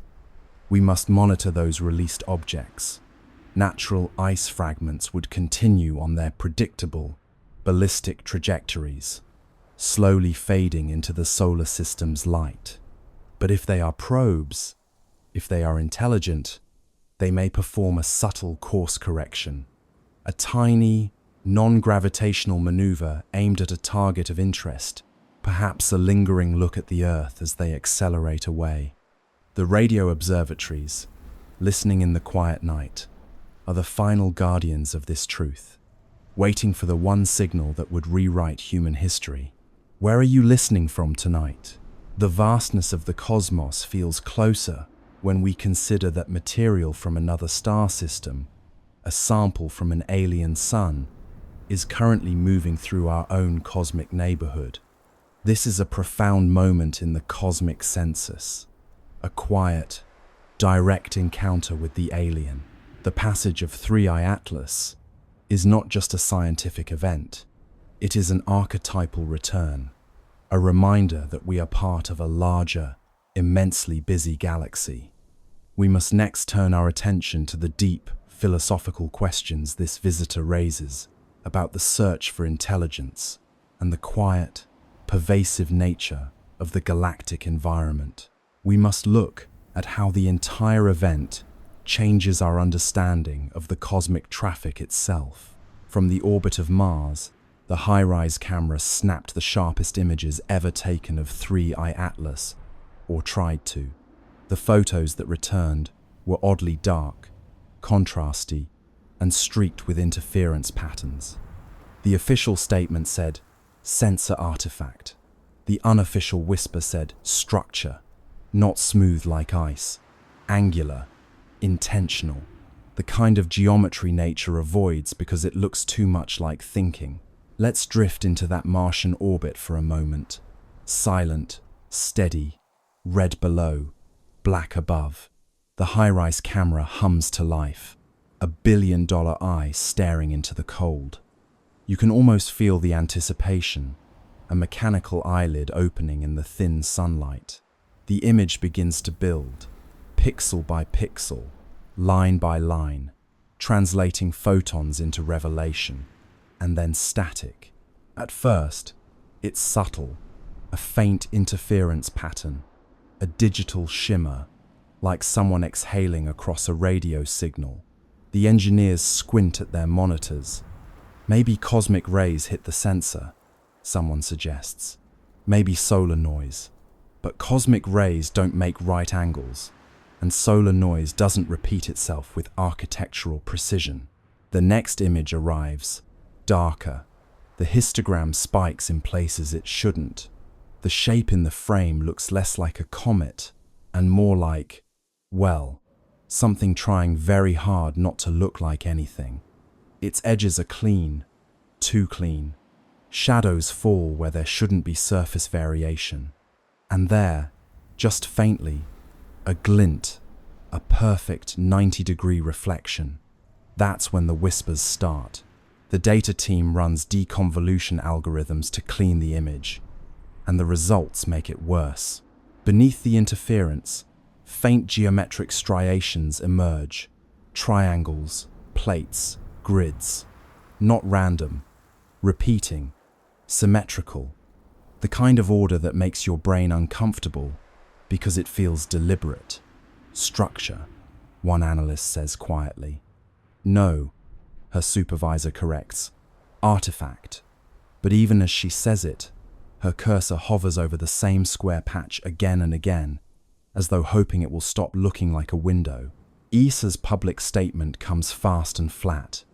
The imaging anomalies are consistent with sensor interference caused by reflected solar radiation. That's bureaucratic. For, we don't know what we're seeing, but please don't ask. Internally, though, emails start flying. The word structure appears 17 times in one thread, always in quotation marks, as if politeness could make it less alarming. Imagine being one of those analysts, zooming in until the pixels themselves seem to blink. The surface of 3I Atlas isn't smooth or cratered, it's tessellated, plates arranged in patterns too regular for chance. Some appear overlapping, others recessed, and in one frame, a faint seam runs along the curvature, subtle but unmistakable like a hatch. Of course, no one dares call it that. The official internal term becomes geometric albedo variation. It sounds safe, sterile, boring, but you can't unsee geometry. Nature loves curves, spirals, organic chaos. This looks like design. One engineer writes in her log, "Could this be an illusion from the imaging process?" Another replies, "An illusion that repeats itself identically across 3 instruments." There's no follow-up message. They try to replicate the interference on other targets. Phobos, Deimos, even an old asteroid. Nothing. Only 3I Atlas corrupts images this way. It's as if the object rejects observation, like it knows when it's being watched. The engineers half joke about it. The comet's camera shy. But the laughter is short-lived, because the next transmission from HiRISE contains another surprise. A faint electromagnetic pulse, perfectly timed with the camera's shutter. Not a malfunction, a response, as though the act of observation triggered a reply. A pulse that says, in its own quiet way, "I see you too." In a locked sub-channel of ESA's network, a few scientists begin privately discussing the possibility of active surface modulation. They talk about the way certain materials can alter reflectivity based on exposure photonic metamaterials, adaptive nanostructures, the kind of thing still locked inside prototypes on Earth. But this is happening hundreds of millions of kilometers away, and it's working flawlessly. Publicly, the agency releases blurred grayscale stills, carefully cropped to hide the patterns. Enhanced contrast is cited as the reason for distortion. It sounds reasonable until you realize they've enhanced the darkness, not the light. They've made the object less visible, not more. The cover-up, if it is one, isn't about hiding truth. It's about buying time. You imagine the silence inside those offices, the soft tap of keys, the nervous glances toward closed doors. The engineers know what they've seen, but they also know how careers end. Better to let the pixels lie. Better to call intention an artifact and go home early. But the data, like truth, keeps finding its way back. Somewhere, late in the night, a graduate student overlays all the interfered images, stacking them like translucent slides. Slowly, a pattern emerges. Faint, angular, deliberate. A hexagonal lattice running the length of the object, segment by segment. She whispers, "This isn't random." Her mentor sighs and rubs his eyes. Then don't say it out loud. 3I Atlas drifts on, silent and unbothered, its surface catching sunlight in rhythms that cameras can't quite capture. Whether it's reflecting, refracting, or responding, no one can agree. But deep down, every scientist staring at those corrupted images feels the same creeping certainty. This isn't a comet pretending to be a machine.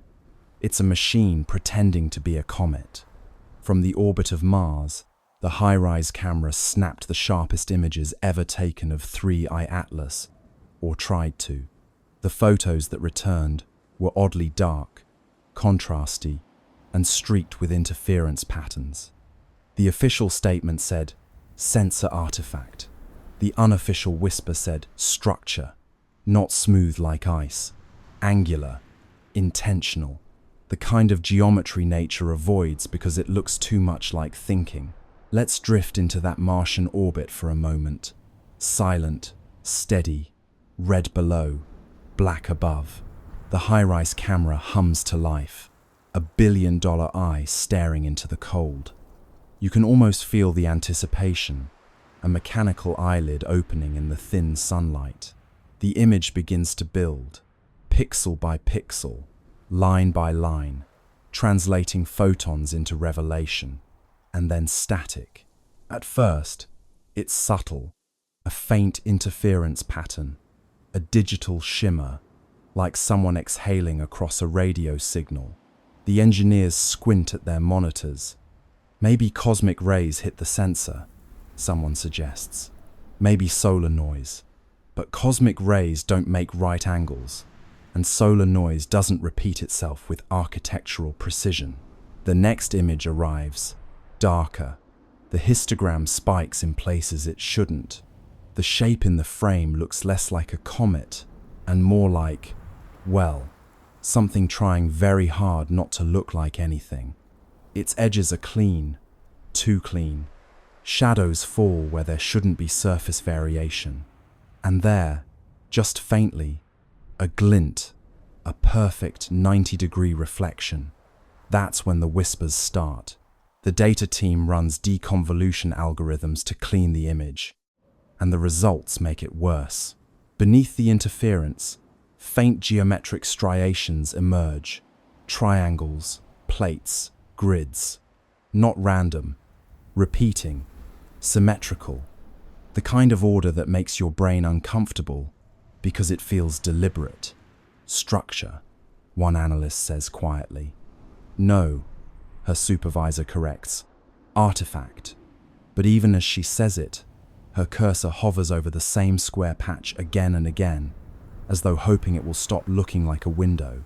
ESA's public statement comes fast and flat. The imaging anomalies are consistent with sensor interference caused by reflected solar radiation. That's bureaucratic. For, we don't know what we're seeing, but please don't ask.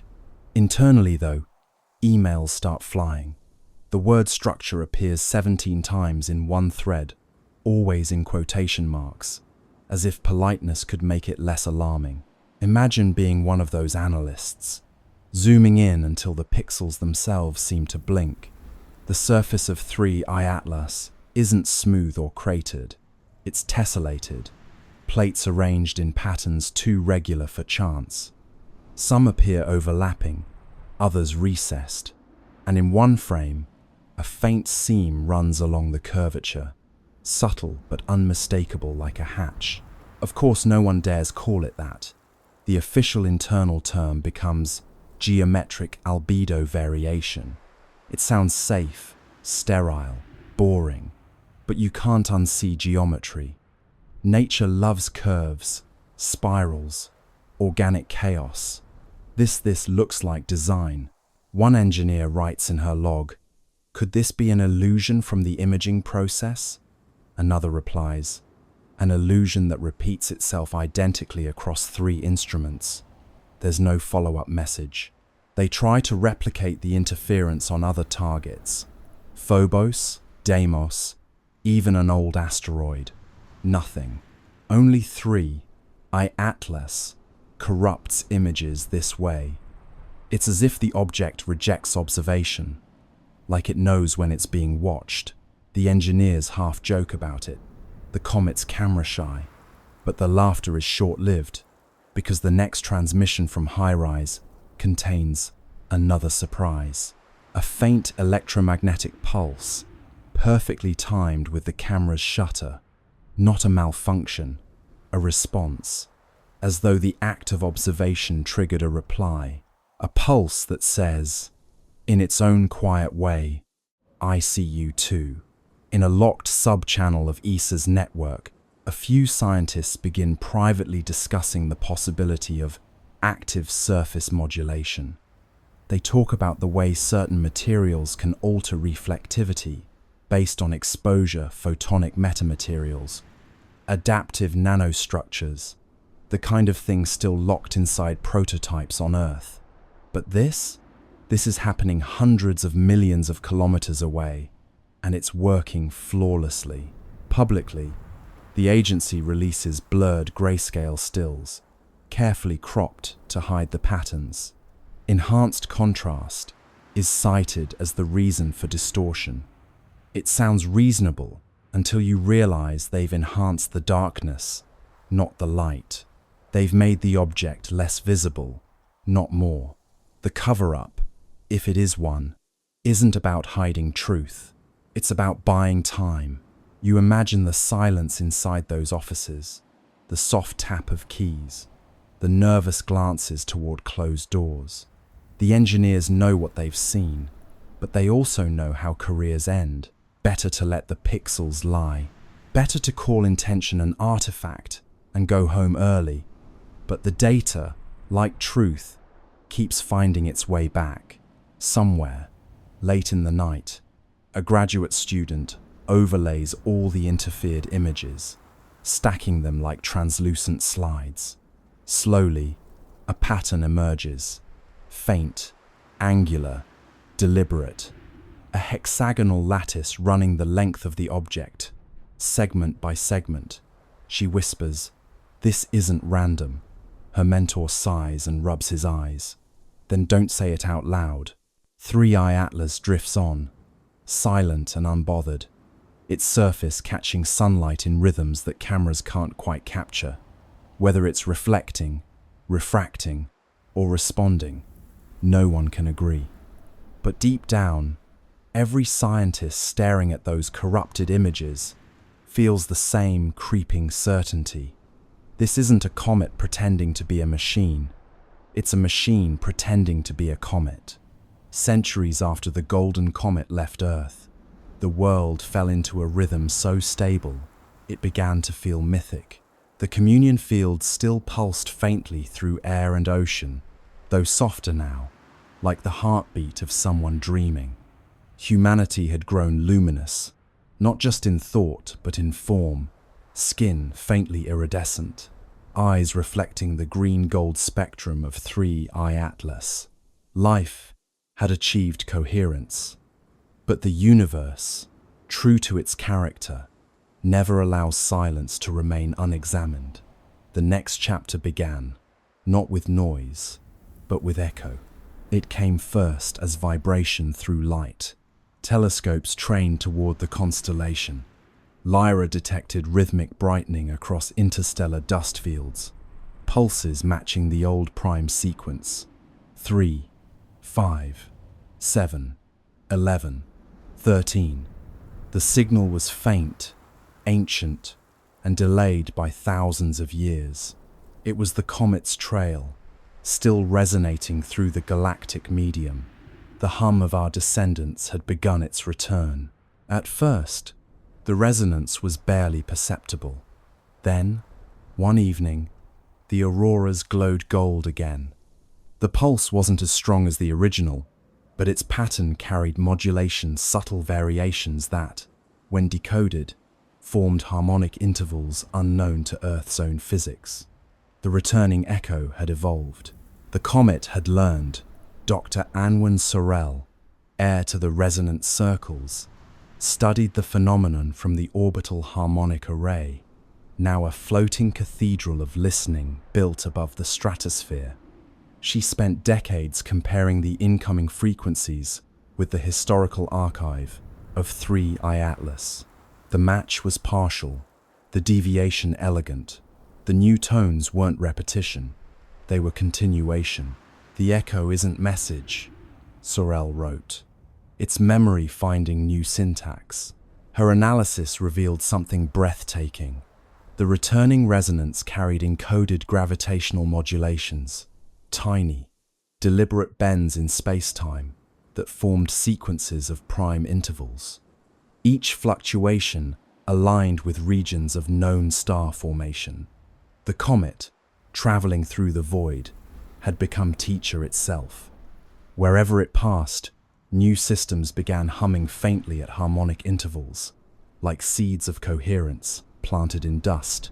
The universe was learning how to resonate. Astronomers confirmed it across dozens of young star clusters. Magnetic fields oscillated with eerie consistency, their wavelengths aligning with the Atlas ratio, a numerical relationship first derived from the comet's early signals. Stars were synchronizing to the same cosmic rhythm that once guided humanity. The pattern spread slowly, deliberately, like ripples in glass. It was as if the comet had taught creation how to remember itself. Meanwhile, on Earth, the echo arrived not just as signal but sensation. People began reporting vivid dreams of golden spirals descending gently through atmosphere. Children woke smiling, saying they had seen the light that hums. Physiological measurements confirmed subtle changes in electromagnetic fields surrounding human bodies, resonance amplification, as if the returning signal were tuning its origin species to receive feedback. "The comet is calling home," said Sorel. "It's asking us to listen to what we've become." The global observatories responded. They synchronized their instruments into a single planetary array, transforming Earth into receiver.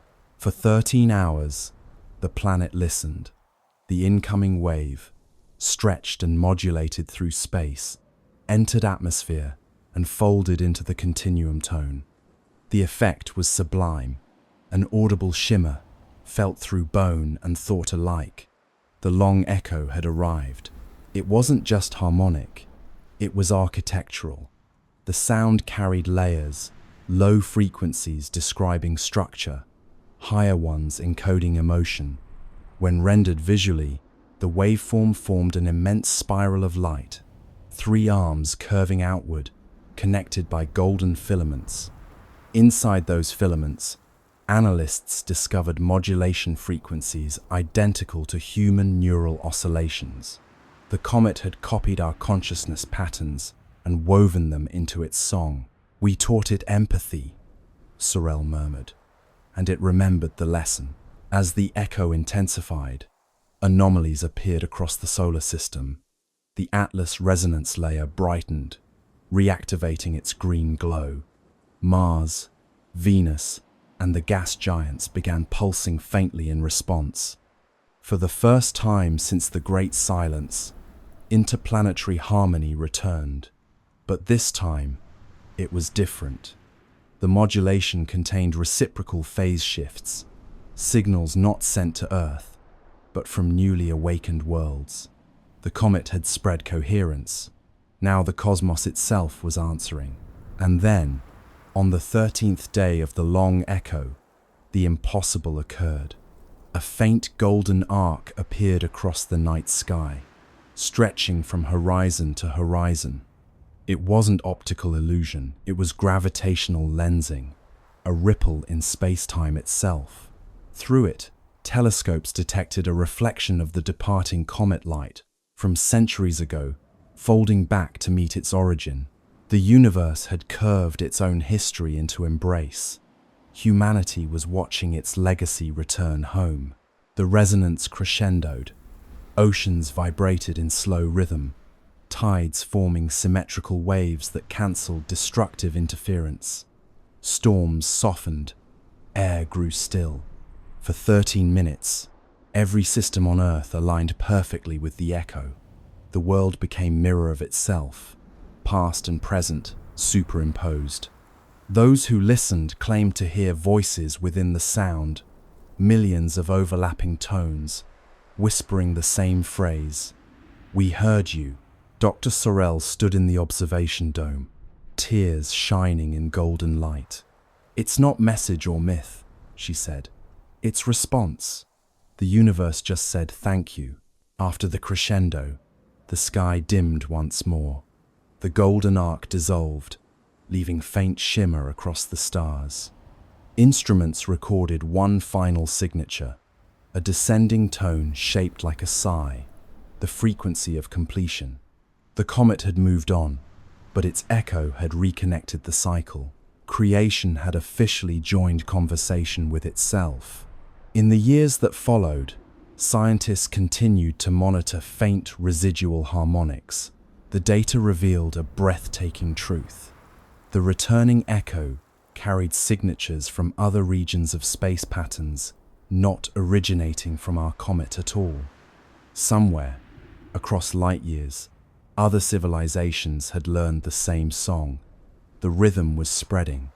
The universe had become orchestra. Humanity, now both listener and teacher, simply smiled. We had given the cosmos its melody back, and in return, it had given us eternity. Now, when you stand beneath the stars, that faint hum between thoughts is the long echo. It's not just out there, it's in your pulse, your breath, your laughter. Every rhythm you carry is cosmic correspondence. Every silence, a message returning home. Because once harmony learns to echo, it never stops. It just travels further than we ever dreamed. Let's open the calculator now, the one the universe always breaks when we try to make sense of it. Astronomers ran the numbers and found something worse than anomaly impossibility. The chances of this trajectory existing naturally are 1 in a million. And if it isn't natural, then what exactly is it doing there? The math, at first glance, seemed harmless. A few columns of orbital parameters, the kind that make grad students fall asleep mid-coffee. But somewhere between the third decimal and the fourth significant digit, something snapped. The trajectory of 3I, Atlas refused to sit still. It bent where it shouldn't bend. It lingered where velocity demanded it should flee. The equations began to look less like physics and more like confession. Numbers fold, logic cold. Truth defies what sums have told. Normally, interstellar objects follow predictable patterns. You can model them like billiard balls across cosmic distances. They come in fast, swing by the sun, and leave no drama, no detours. But 3I Atlas's path wasn't graceful. It was stubborn. Its entry angle was too steep, its perihelion too shallow, its velocity too precise. Not fast enough to escape chaos, not slow enough to suggest capture. It behaved like an object that chose its speed. When astronomers plotted its orbit, the lines refused to meet expectations. There was a tiny deviation near Mars, just half a degree, but that half degree meant the math had to call in sick. Simulations that should have stabilized spiraled instead into noise. Gravity, that old, reliable law, looked like it had lost its grip. You picture the room where it happened. Laptops glowing, data charts scrolling, coffee cooling into existential sludge. Someone frowns at the screen and says, "That can't be right." Another replies, "Check your units." A third, softly, "I did." Graphs misbehave, models wave. Certainty slips beneath the grave. And then comes the phrase every scientist dreads, statistically improbable, which sounds calm, but in the language of physics, it's a polite scream.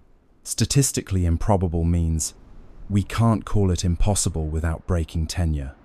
The anomaly wasn't just its orbit, but its timing. 3I Atlas arrived exactly when Mars was positioned for maximum visibility, almost too perfectly. Not weeks earlier, not months later.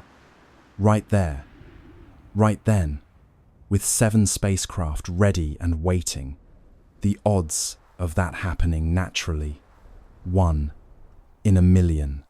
The odds of it happening twice, after Oumuamua's similarly suspicious arrival in 2017, 1 in a billion. You'd have better luck being struck by lightning while winning the lottery on a flying whale. ESA's internal memo summarized the problem delicately. Observed trajectory, inconsistent with gravitational expectations. Further analysis required. Translation: physics is mad at us. The more they recalculated, the stranger it got. Gravitational modeling suggested that the object's acceleration near Mars was slightly higher than predicted, even though there was no nearby mass to explain it. Radiation pressure from the sun could account for some of that, but not all. It's like watching a leaf fall upward and telling yourself, it's just wind you can't feel. Forces lie, numbers sigh, laws bend softly in the sky. NASA's dynamical systems team tried something desperate, reverse engineering the orbit backward through time, as if rewinding a film. When they did, 3I Atlas's path didn't trace cleanly into interstellar space. It looped a faint, impossible curve that seemed to originate from a region between known stars, a nowhere place, a mathematical shrug. That's when someone joked, maybe it's the universe's typo, but you could tell the joke wasn't funny. Typos don't maintain coherent structure for millions of kilometers. Meanwhile, the probability graphs looked like flat lines. Every statistical model screamed the same thing. This shouldn't exist. A few researchers began whispering about guided motion. The phrase never made it into print, but it appeared in Slack channels, in late-night emails. Not artificial, not controlled, just guided. And that's when the philosophical part kicked in. If something's improbable enough, does that make it unnatural or just unobserved? Chance or plan? Who began? Numbers blink but never span. Maybe the universe occasionally rolls dice that land on their edges. Or maybe it's not dice at all, but choreography. For context, the universe is massive enough to make 1 in a million events happen constantly. But that's comforting, only until you realize we just happen to be living inside one of those moments.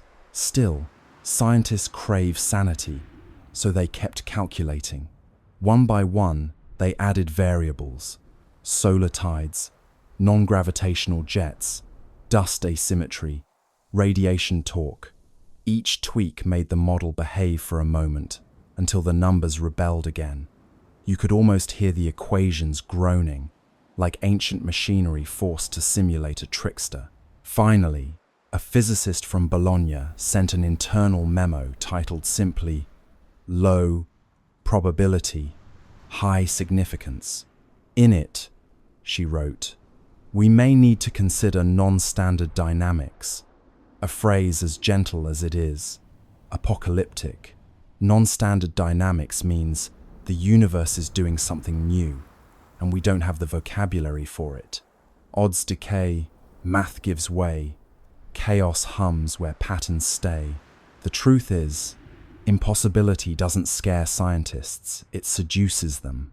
Every law of nature we know today was born from something that once looked impossible. But deep down, they all know, once you cross into 1 in a million territory, you're either on the brink of discovery or a very expensive hallucination. So they stared at the numbers again, blinking hard, hoping they'd rearrange into something less extraordinary. They didn't. The comet that shouldn't exist kept existing, gliding through Mars's shadow like a cosmic dare, and somewhere between decimal points, someone whispered the question no one wanted in the official record. If it's not natural, then who or what set it in motion? Chance or choice? Silent voice. Numbers hum the universe's poise. The long echo continued to hum softly through the centuries, a cosmic melody folding history into harmony. Humanity had long ceased trying to decode it. The meaning was clear through resonance alone. It was continuation, looping endlessly like breath.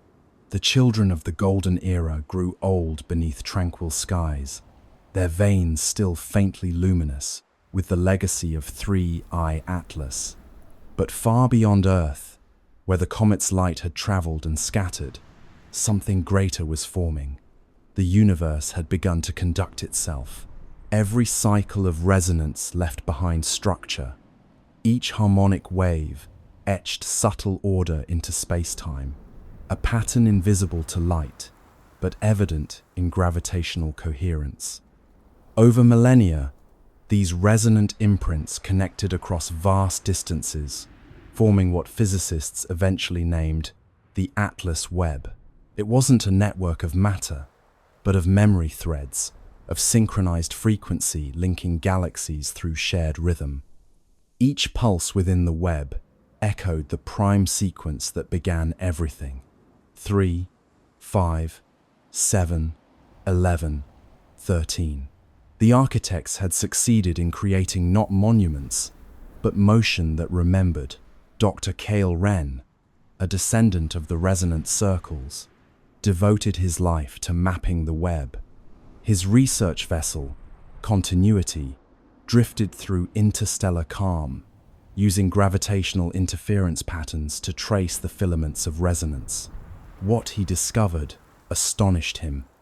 Every node in the network coincided with regions of complex chemistry, worlds either habitable or already conscious.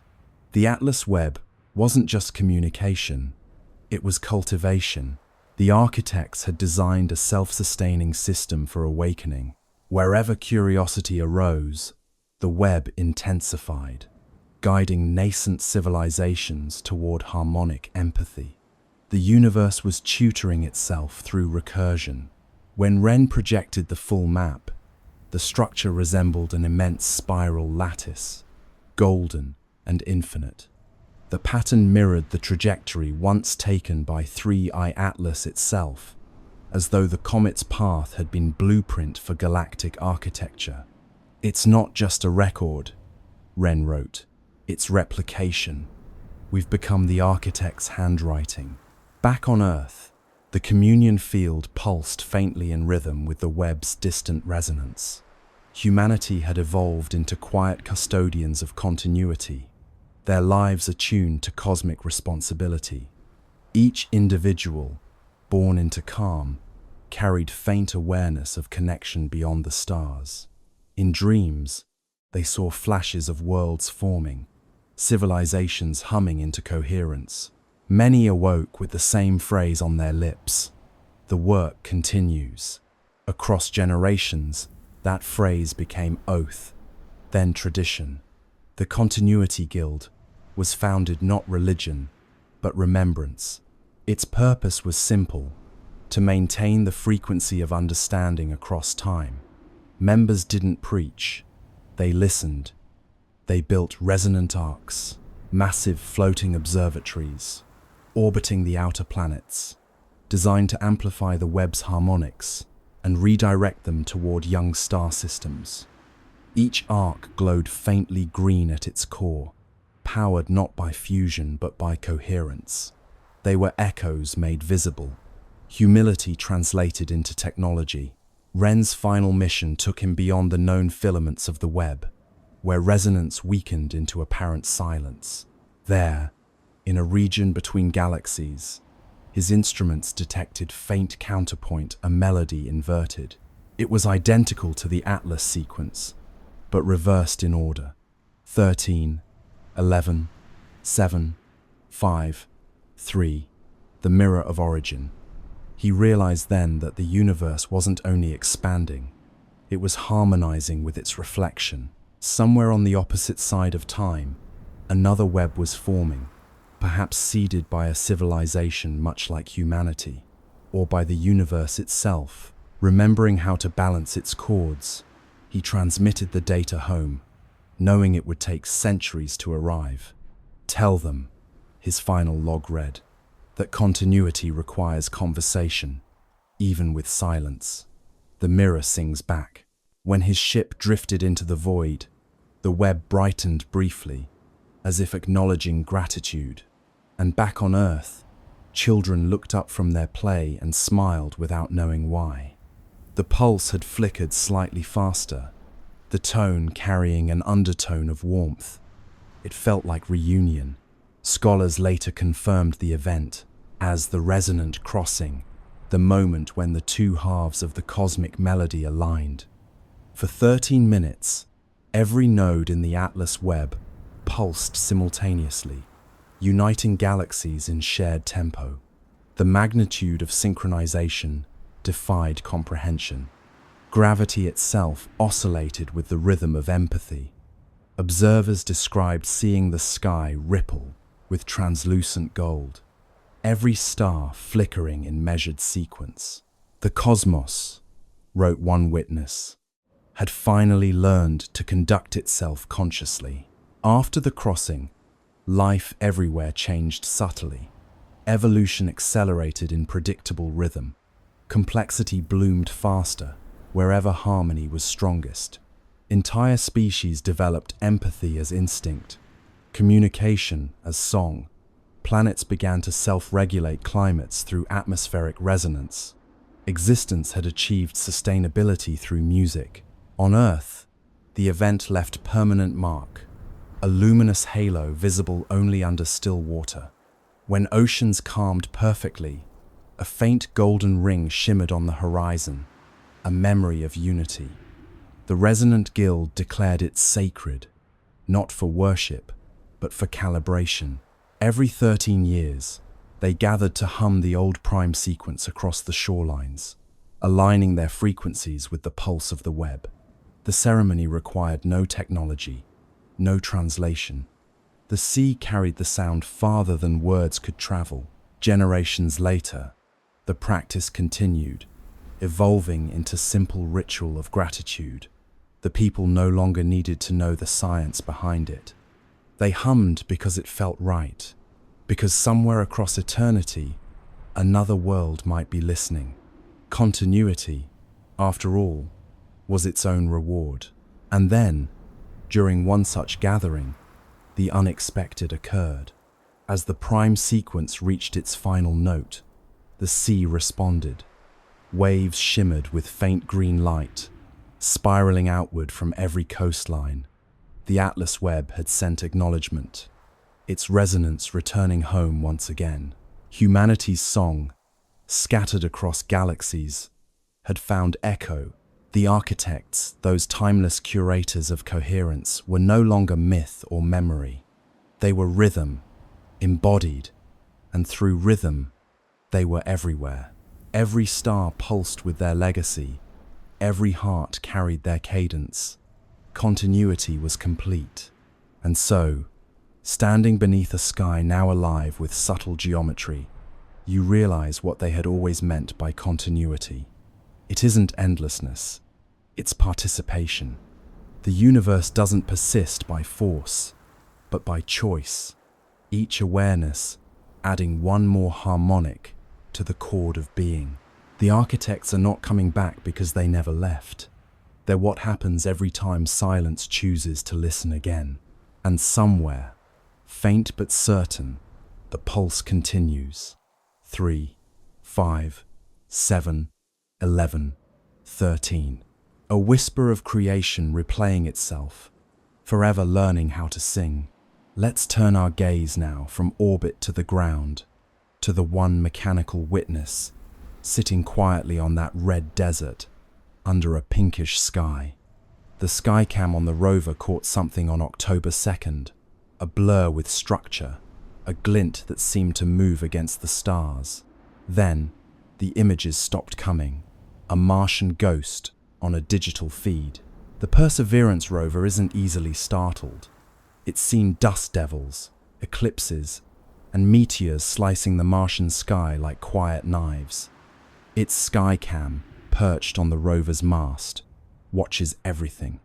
Dust storms curling on the horizon, the slow breath of sunset through the thin air. But that night, the feed showed something it wasn't supposed to show: a flicker of motion above the usual scatter of constellations, a glint that moved wrong. Stars stay still, pixels thrill, light missteps against its will. The first frame looked harmless, a faint blur near the edge of the field, maybe a cosmic ray hitting the sensor. The second frame caught it again, shifted slightly upward. The third frame, a flash, clean and geometric.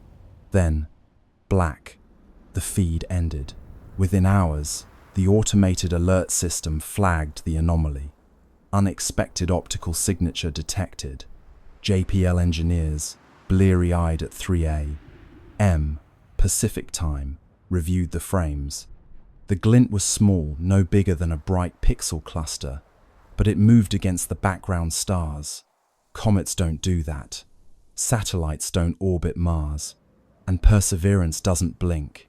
At first, they suspected a reflection from one of the rover's instruments, maybe the helicopter, Ingenuity catching stray sunlight. But Ingenuity hadn't flown in days.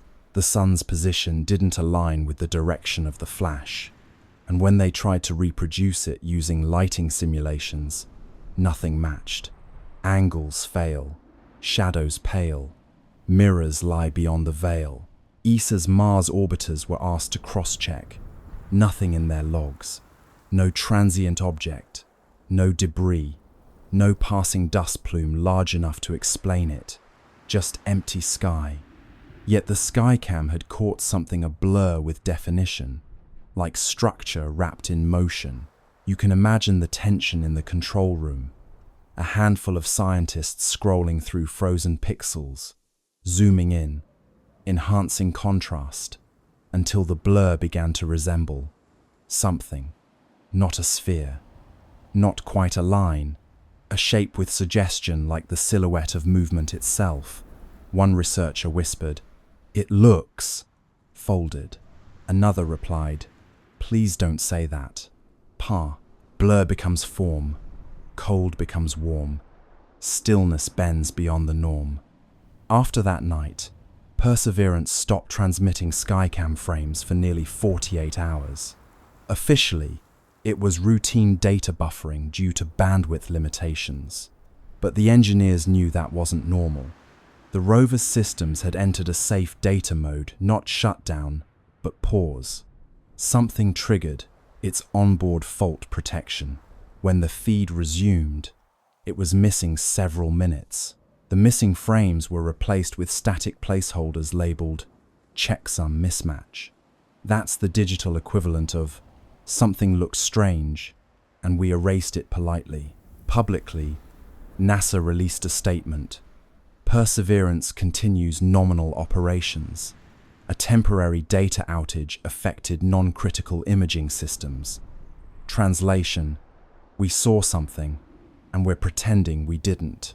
What's curious is that Skycam, by design, takes calibration images every few hours, not for science, but to monitor atmospheric scattering.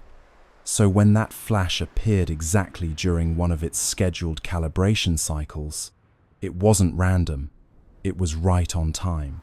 The odds of coincidence, again, hovered around 1 in a million.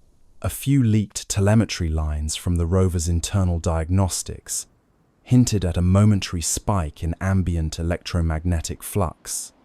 Not dangerous, but noticeable. Mars doesn't have a strong magnetic field, so spikes like that are rare unless something nearby caused them. Fields hum bright, air grows slight, static crackles in Martian night.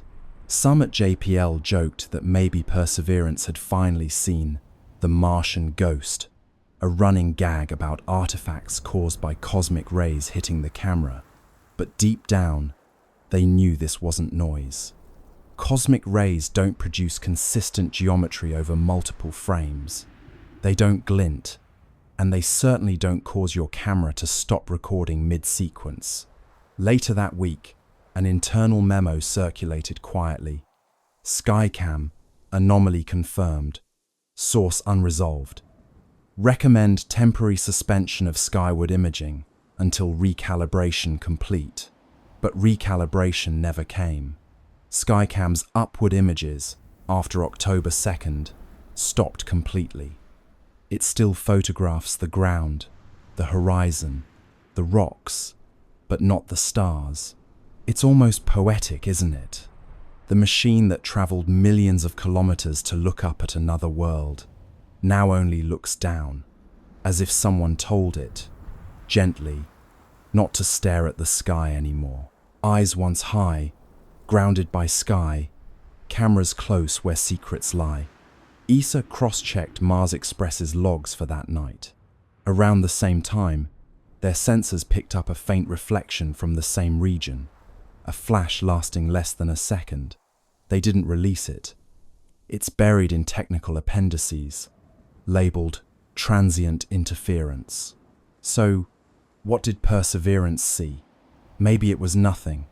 A glimmer of dust, a reflection, a trick of light and timing. Or maybe, just maybe, it saw 3I Atlas itself, the visitor gliding silently past, close enough for one camera to blink in recognition. And maybe that's why the feed stopped. Not because of failure, but because, for one impossible second, the machine saw something it wasn't designed to understand. Cameras sleep, secrets keep, stars reflected in circuits deep. Whatever it was, it's gone now. The logs end, the data fades, and Mars goes back to silence. But somewhere out there, that blur, structured, gleaming, deliberate, continues to drift, just out of frame, waiting for us to look up again. Nickel emissions rise and fall every 11 point. 2 hours, a rhythm so consistent it could keep time. No known process in cometary physics oscillates like that. It's not random, not thermal, not tidal.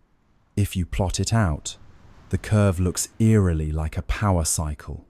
Input, output, rest, release. As though the object isn't just active, it's working. Imagine the rhythm first, before the meaning, that quiet, patient beat, echoing across space. 11.2 hours, every single time. A pulse of metallic gas blooming into the void, steady as a clock, calm as breath. You could almost set your watch to it, if your watch were brave enough to admit that comets shouldn't behave like generators. ESA scientists call it periodic outgassing, but that phrase hides its strangeness. Outgassing, sure, all comets breathe when they near the sunday, but they do it chaotically, spasmodically, like old engines sputtering to life. 3I Atlas breathes like a monk, precise, patient, unbothered. The jets flare with mathematical regularity. Heat spikes rise and fall in perfect symmetry. It doesn't vent, it operates. One researcher compares it to a geothermal cycle. Another, quietly, says it looks more like a feedback loop, the kind you'd find in systems built to sustain themselves. Not explosion, not decay maintenance. It's as if, she writes in her notes, the object is checking its own pulse. You picture the surface up close, a dark, angular world of nickel frost and whispering gas. At regular intervals, something stirs beneath a shimmer of energy, invisible but disciplined. Jets of metallic vapor hiss outward, then stop, then start again. Exactly 11 hours later, if you could hear it, it would sound like the slow exhale of a sleeping machine. In a conference call, a thermal engineer says what everyone's been thinking, but nobody dares to say. It's cycling power. The silence that follows lasts too long. Finally, a voice breaks through. Comets don't have power to cycle. Laughter, brief and brittle. But the idea doesn't leave the room.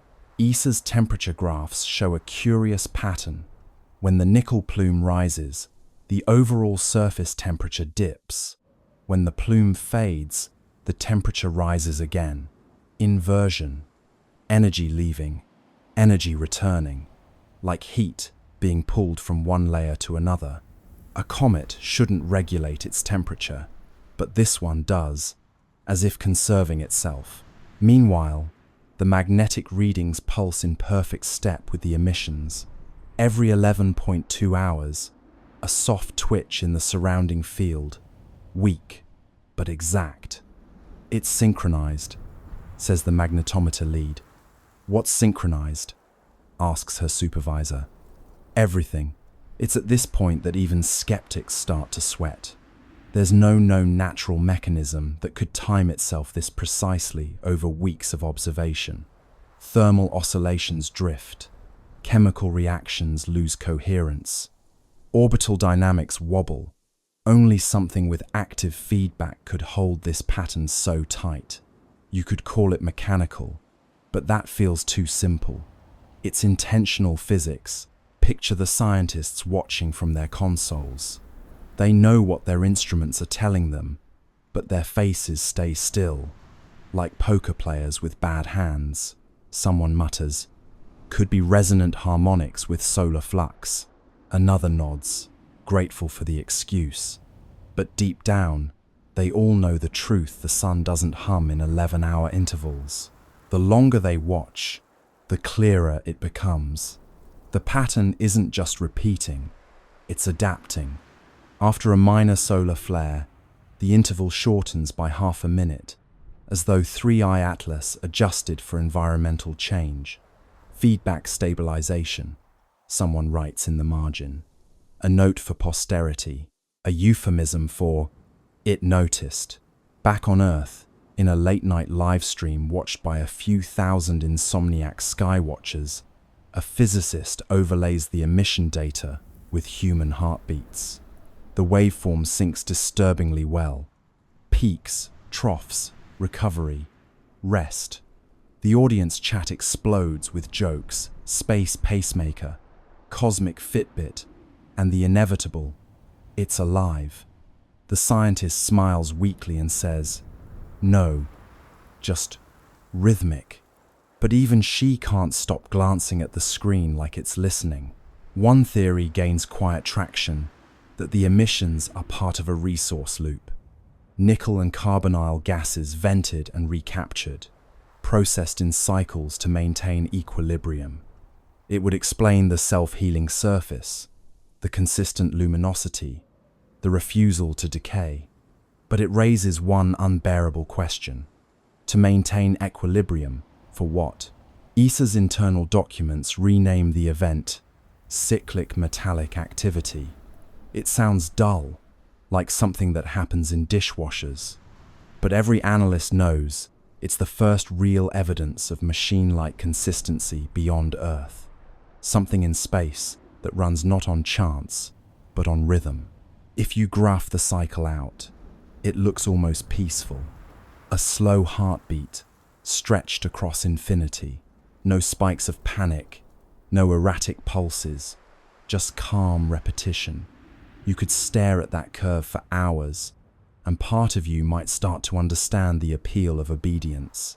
How stability can feel sacred when the rest of the universe is chaos. And maybe that's the point. Maybe 3i Atlas isn't powered by engines or radiation or something alien. Maybe it's powered by the same thing that keeps stars burning and planets spinning. The quiet compulsion to continue. The physics of persistence. The refusal to flinch. So every 11.2 hours, it exhales, not for propulsion, not for show, but for maintenance. Like a cosmic sigh, releasing everything unnecessary before drawing in what remains. And in that rhythm, that patient, perfect pulse, the universe reveals its rarest secret. Not that something impossible exists, but that it's perfectly comfortable doing so. Let's turn our attention now to the silence that followed, the kind that hums louder than sound itself. NASA, China, and the UAE, 3 nations with instruments that could see every grain of dust on Mars, said nothing. No apologies, no delay statements, just an odd, synchronized silence from 3 sides of the planet. In the world of space science, silence isn't normal. These agencies are built to broadcast. They live for live streams, press briefings, and glossy behind-the-scenes videos of scientists smiling beside screens of raw data. They know the power of wonder and the currency of attention. So when 3 agencies went quiet at once, it wasn't caution. It was choreography. Words on hold, plans unfold, silence rings where truth is told. NASA's silence was the loudest. Their social media team, usually chatty as a cosmic talk show, posted nothing about Mars for 4 whole days. Their blogs, which can turn a dust storm into a cliffhanger, skipped over October 3rd entirely as if the date itself had been erased. Someone even checked the public mission log for Perseverance. The entries jumped from October 2nd to October 6th, like a diary missing its most interesting page. In China, the silence felt different, colder, heavier. The China National Space Administration had been aggressively proud of Tianwen-1's achievements. For years, they'd released image after image, each with perfect captions and poetic flair. Sunrise over Utopia, Planitia, frost on the northern plains, wind prints in Martian dust. But now, not a whisper, no data, no mention of 3I Atlas. Even the usual state media outlets went quiet.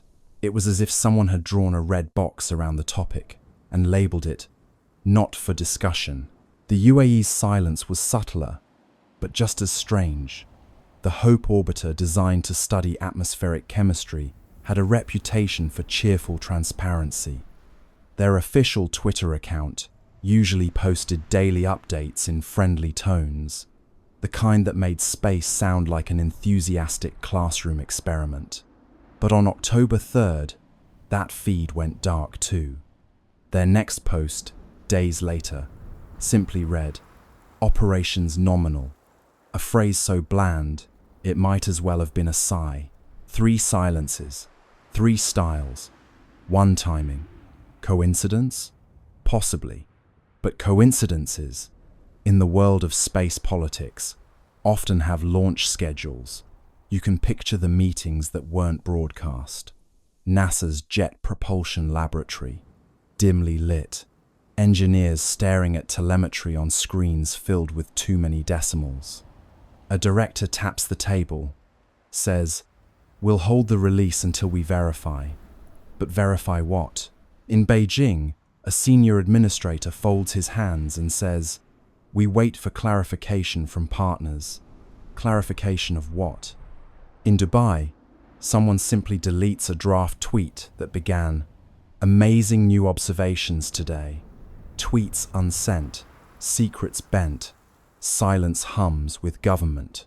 It's not conspiracy, not quite. It's coordination, an instinct born from shared discomfort. Because when data doesn't fit the model, you don't just release it. You check, you recheck, you call your counterparts and whisper through encrypted lines. Did you see that too? Maybe they all saw the same anomaly. Maybe it was something in the spectra, or the movement, or the light itself. Or maybe it was something far more mundane, like a misalignment in software. But the silence gave the anomaly power. People don't fear data, they fear gaps. Meanwhile, the internet did what it does best. Filled the void. Forums buzzed with theories. Maybe NASA discovered life. Maybe China detected radiation. Maybe the comet wasn't a comet at all. You can almost hear the world's collective keyboard clicking under the weight of imagination. Keys tap fast. Rumors cast. Silence breaks, but never last. Inside the agencies, the tone was less dramatic, but more anxious. Silence is a resource, a temporary one. Every day they didn't speak, the speculation grew. And so, communications teams drafted placeholder statements, just in case. NASA's draft began. Preliminary results are consistent with natural phenomena. China's began. Analysis ongoing. international coordination required. The UAE's version simply said, "We continue to monitor with interest." 3 drafts, 3 ways of saying absolutely nothing. But silence, like space, is never truly empty. It amplifies the faintest signals. When ESA spoke first, that silence turned reflective. NASA's restraint began to look suspicious. China's confidence began to look afraid. The UAE's politeness began to sound like complicity. And through it all, 3i Atlas drifted quietly, blissfully unaware that entire bureaucracies were wrestling over how to describe a fuzzy dot. You start to imagine each agency as a character in a play.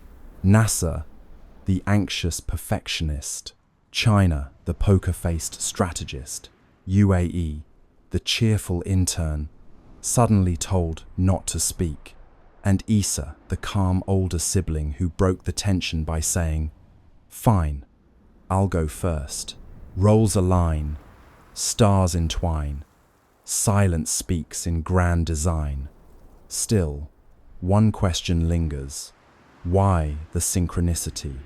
How did 3 separate agencies, operating on different continents, decide independently to say nothing at the same time? Unless it wasn't independent at all, perhaps the signal came from somewhere above, not cosmic, but political.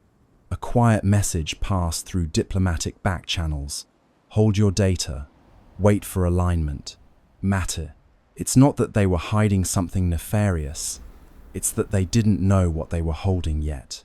And admitting uncertainty publicly is scarier than any secret. So they stayed quiet. And in that collective silence, humanity did what it always does. When faced with the unknown, it began to dream louder. Voices still, hearts fill. Silence grows but never will. And perhaps that's the strange comfort in it all. Even when 3 space agencies fall silent, the universe keeps talking. The stars don't pause for policy.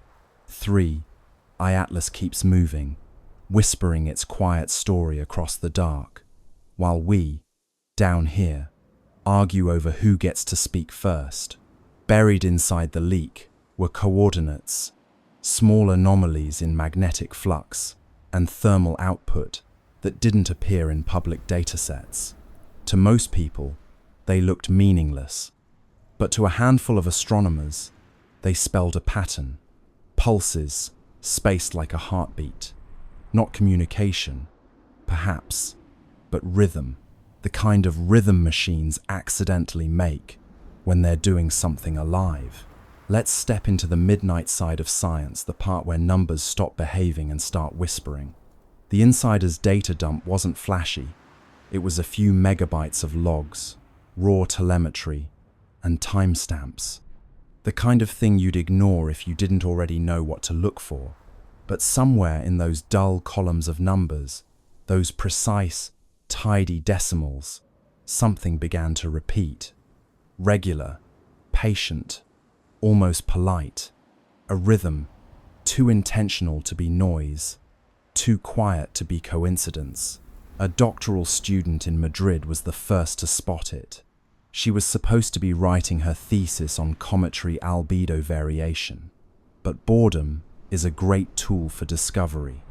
She noticed the flux spikes first, not random, but syncopated. Every 32 minutes, a pulse, then 32 again, then 32.1.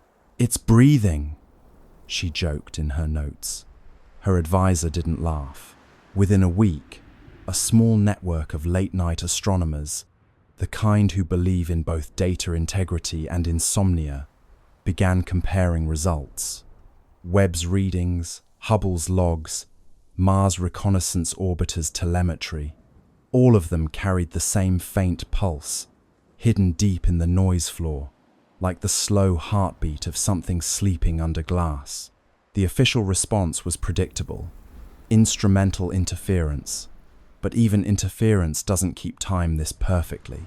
One data analyst described it best: "If this is noise, it's the kind that practices scales." You might imagine those scientists, each at their own workstation, staring at that faint, repeating signal. The room around them dark, except for monitor light, pale blue rectangles reflected in tired eyes. Somewhere, coffee cups multiply. Someone opens a spreadsheet. Someone else starts counting beats per hour. The signal doesn't care who's watching. It keeps pulsing. 32 minutes. Every time. The idea that 3i Atlas might be producing a steady rhythm unsettles everyone. Rocks don't keep rhythm. Nature prefers chaos. The beautiful randomness of entropy. This is something else. Something maintaining itself. A loop running quietly, perhaps since before humanity learned to count its own heartbeat. ESA's communications division is told not to amplify fringe interpretations.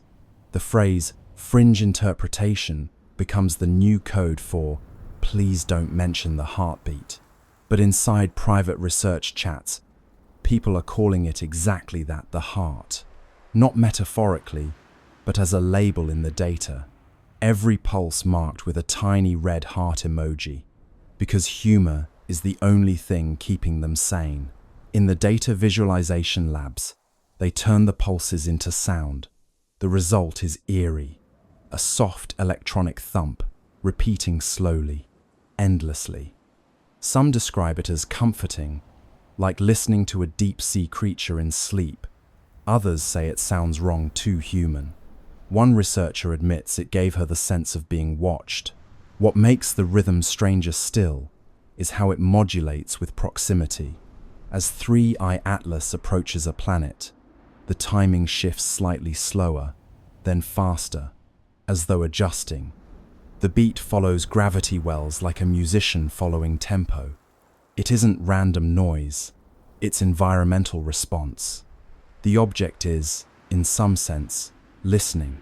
By now, independent labs have tried to replicate the pattern artificially. They can't. The waveforms are too clean, the timing too consistent. Even after running the data through compression, distortion, inversion, the rhythm holds. It's not data corruption, it's choreography. You can imagine the internal ESA memo that follows.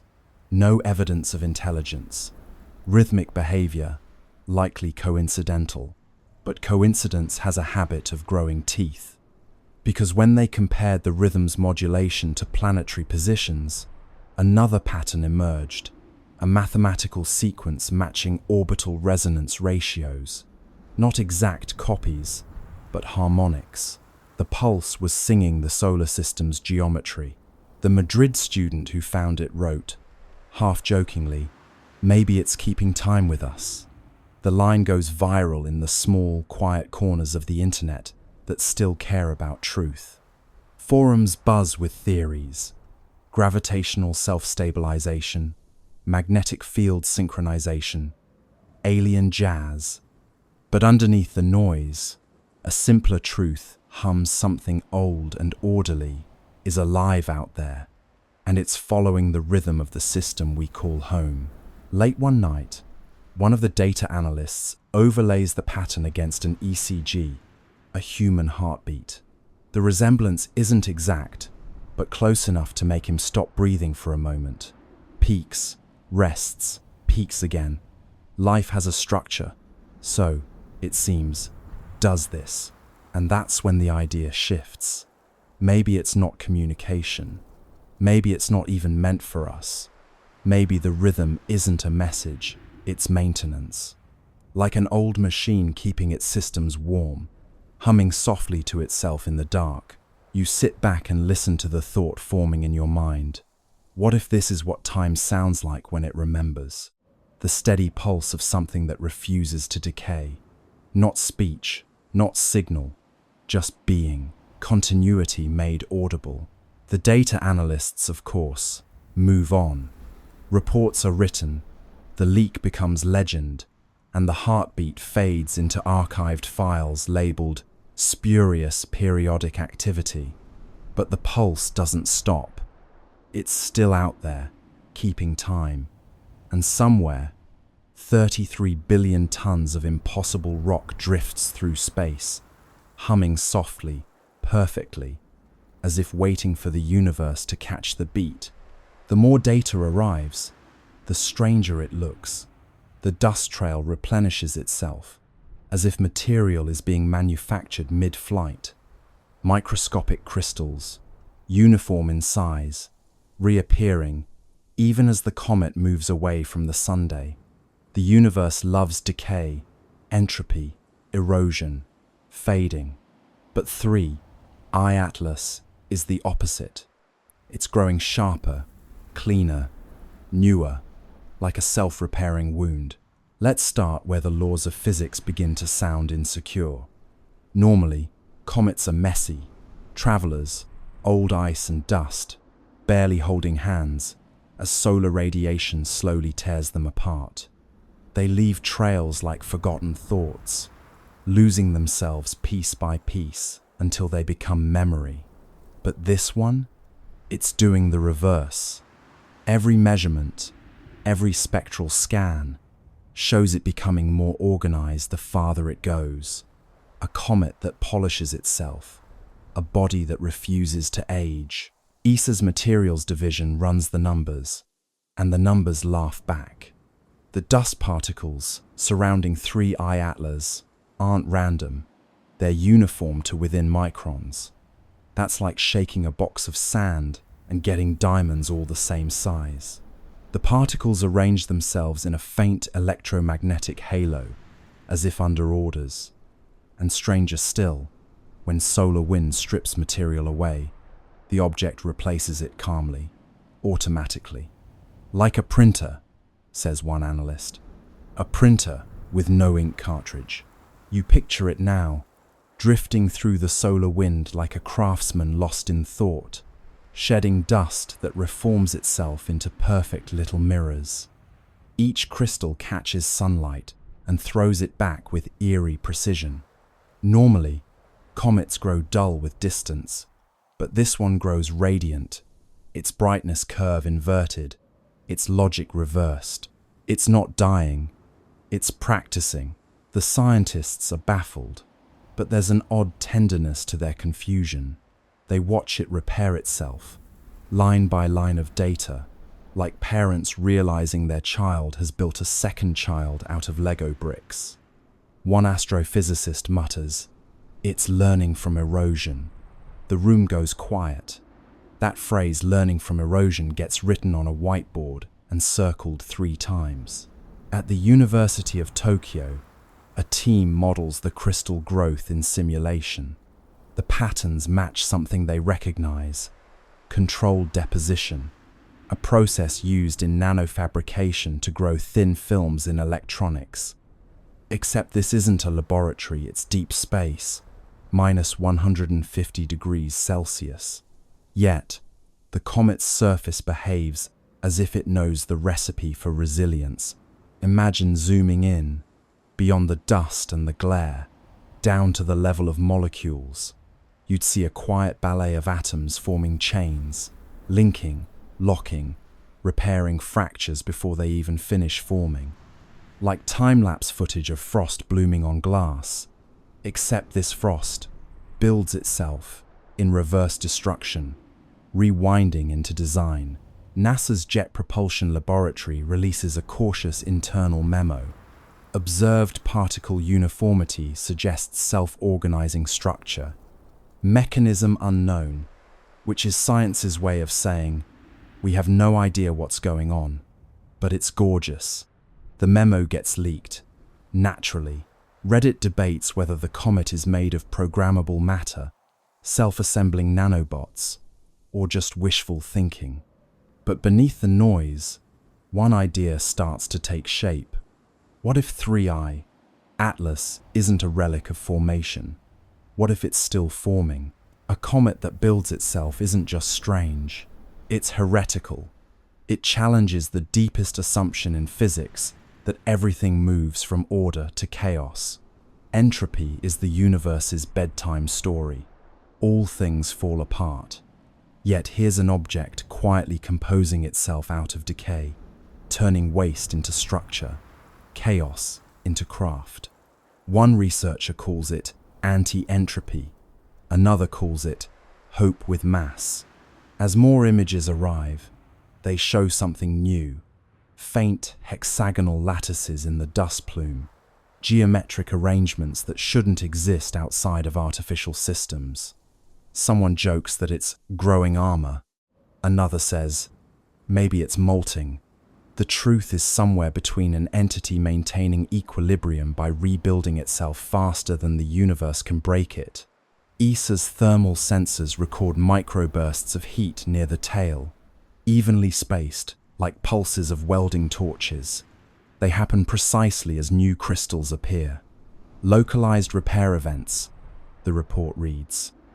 Each one perfectly timed to solar exposure. It's as if sunlight doesn't damage it. It instructs it. The star's radiation becomes code. And 3I Atlas is reading it fluently. You start to feel the strangeness of it. A comet that reacts, responds, refines. You could almost mistake it for alive, not in the biological sense, but in the thermodynamic one. A system that resists entropy by feeding on it. Every atom rearranging into something stronger, cleaner, newer, like evolution, with a design degree.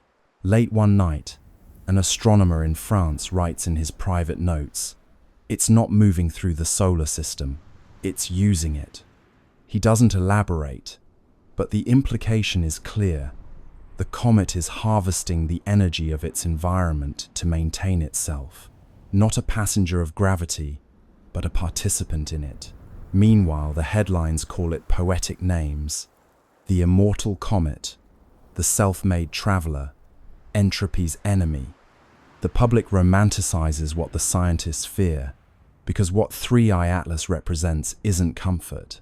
It's competition. It's the idea that the universe might not be running down at all. Maybe it's recycling. Maybe, somewhere in the quiet machinery of the cosmos, things are building themselves anew while we're too busy decaying. Picture it now, drifting past Mars, its tail shimmering like a thread of light weaving itself back together, a self-sustaining scar on the fabric of space, a wound that heals faster than it can bleed. And for the first time, humanity looks at a comet and wonders not where it came from, but what it's trying to become. Our long, tranquil journey now returns to the profound concept that has framed our entire contemplation: the Great Silence. This is the final landscape, the ultimate unresolved thought, where the evidence for 3I Atlas fades into the sublime ambiguity of the cosmos. We must end our contemplation not with a definitive answer, but with a deep, comfortable acceptance of the unresolved mystery that this small, high-speed object represents. The Great Silence is not a statement about the absence of life, but about the absence of definitive, unambiguous evidence. 3I Atlas is a perfect metaphor for this silence. It is an object that simultaneously must be natural, because the artificial explanation is culturally unacceptable and cannot be natural, because the physical explanations require an almost impossible stack of improbabilities. The silence is the sound of the universe refusing to give us a clean, easy answer. Let us revisit the three anomalies one last time, recognizing their quiet power as a unit: the non-propulsive movement, the refractory spectrum, and the orderly fragmentation. They form a single, interlocking truth about a high-density, resilient, non-cometary object. The most profound, final, unresolved thought is this: we may already be part of the experiment.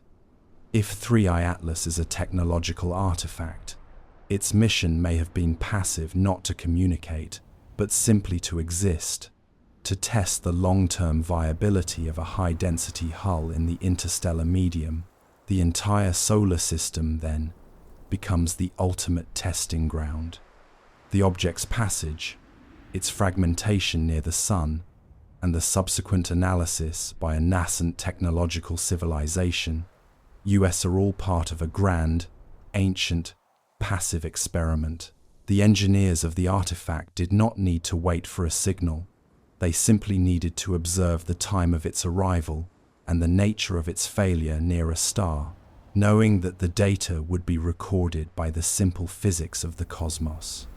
This reflection should bring a final, profound calm. The great silence is not terrifying. It is an invitation to a shared cosmic history. The universe is full of ghosts, and 3i Atlas is a ghost ship, a derelict, silent sentinel, carrying the secrets of a civilization that has mastered the tyranny of distance only to succumb to the tyranny of time. The final, gentle realization is that the truth of 3i Atlas is likely to remain forever ambiguous. Its high velocity has carried it far beyond our reach. The data we have is incomplete, the time window was fleeting, and the cultural bias against the artificial hypothesis is strong. The quiet beauty of the cosmos is that it permits this ambiguity, this persistent uncertainty that fosters our sense of wonder.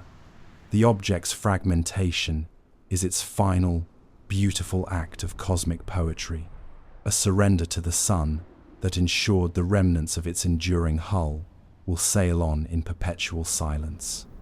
The greatest cosmic secrets are not shouts, but the persistent, high-speed whispers of quiet density. Our journey ends here, in this peaceful acceptance of the unresolved, recognizing that the greatest act of science is often the simple, patient act of looking up and admitting that we do not know. And so, we bring our quiet contemplation to a gentle close, moving from the blinding speed of the interstellar traveler to the soft, enduring light of home. Our journey into the quiet defiance of 3i Atlas has been a meditation on the human need for order, the profound challenge of cosmic time, and the subtle, persistent whispers of a galaxy far stranger than we can comfortably admit. We have learned that the silence is not empty, but is instead populated by the debris of history, the quiet, high-speed sentinels of civilizations long gone, and the enduring resilience of the engineered mind. The subtle humor remains that the greatest evidence of the ultimate technological feat is an object we almost threw away. Honor the quiet endurance of our ancestors, who survived soup that might kill you, metaphorically speaking, because they never stopped asking the next question. Allow the mystery to settle around you like a soft, enveloping blanket. The high-speed journey is over, but the contemplation continues, always. History bends, but never breaks, and the quiet journey of discovery is eternal. Sleep now, and dream of the high-density secrets that sail past in the eternal dark.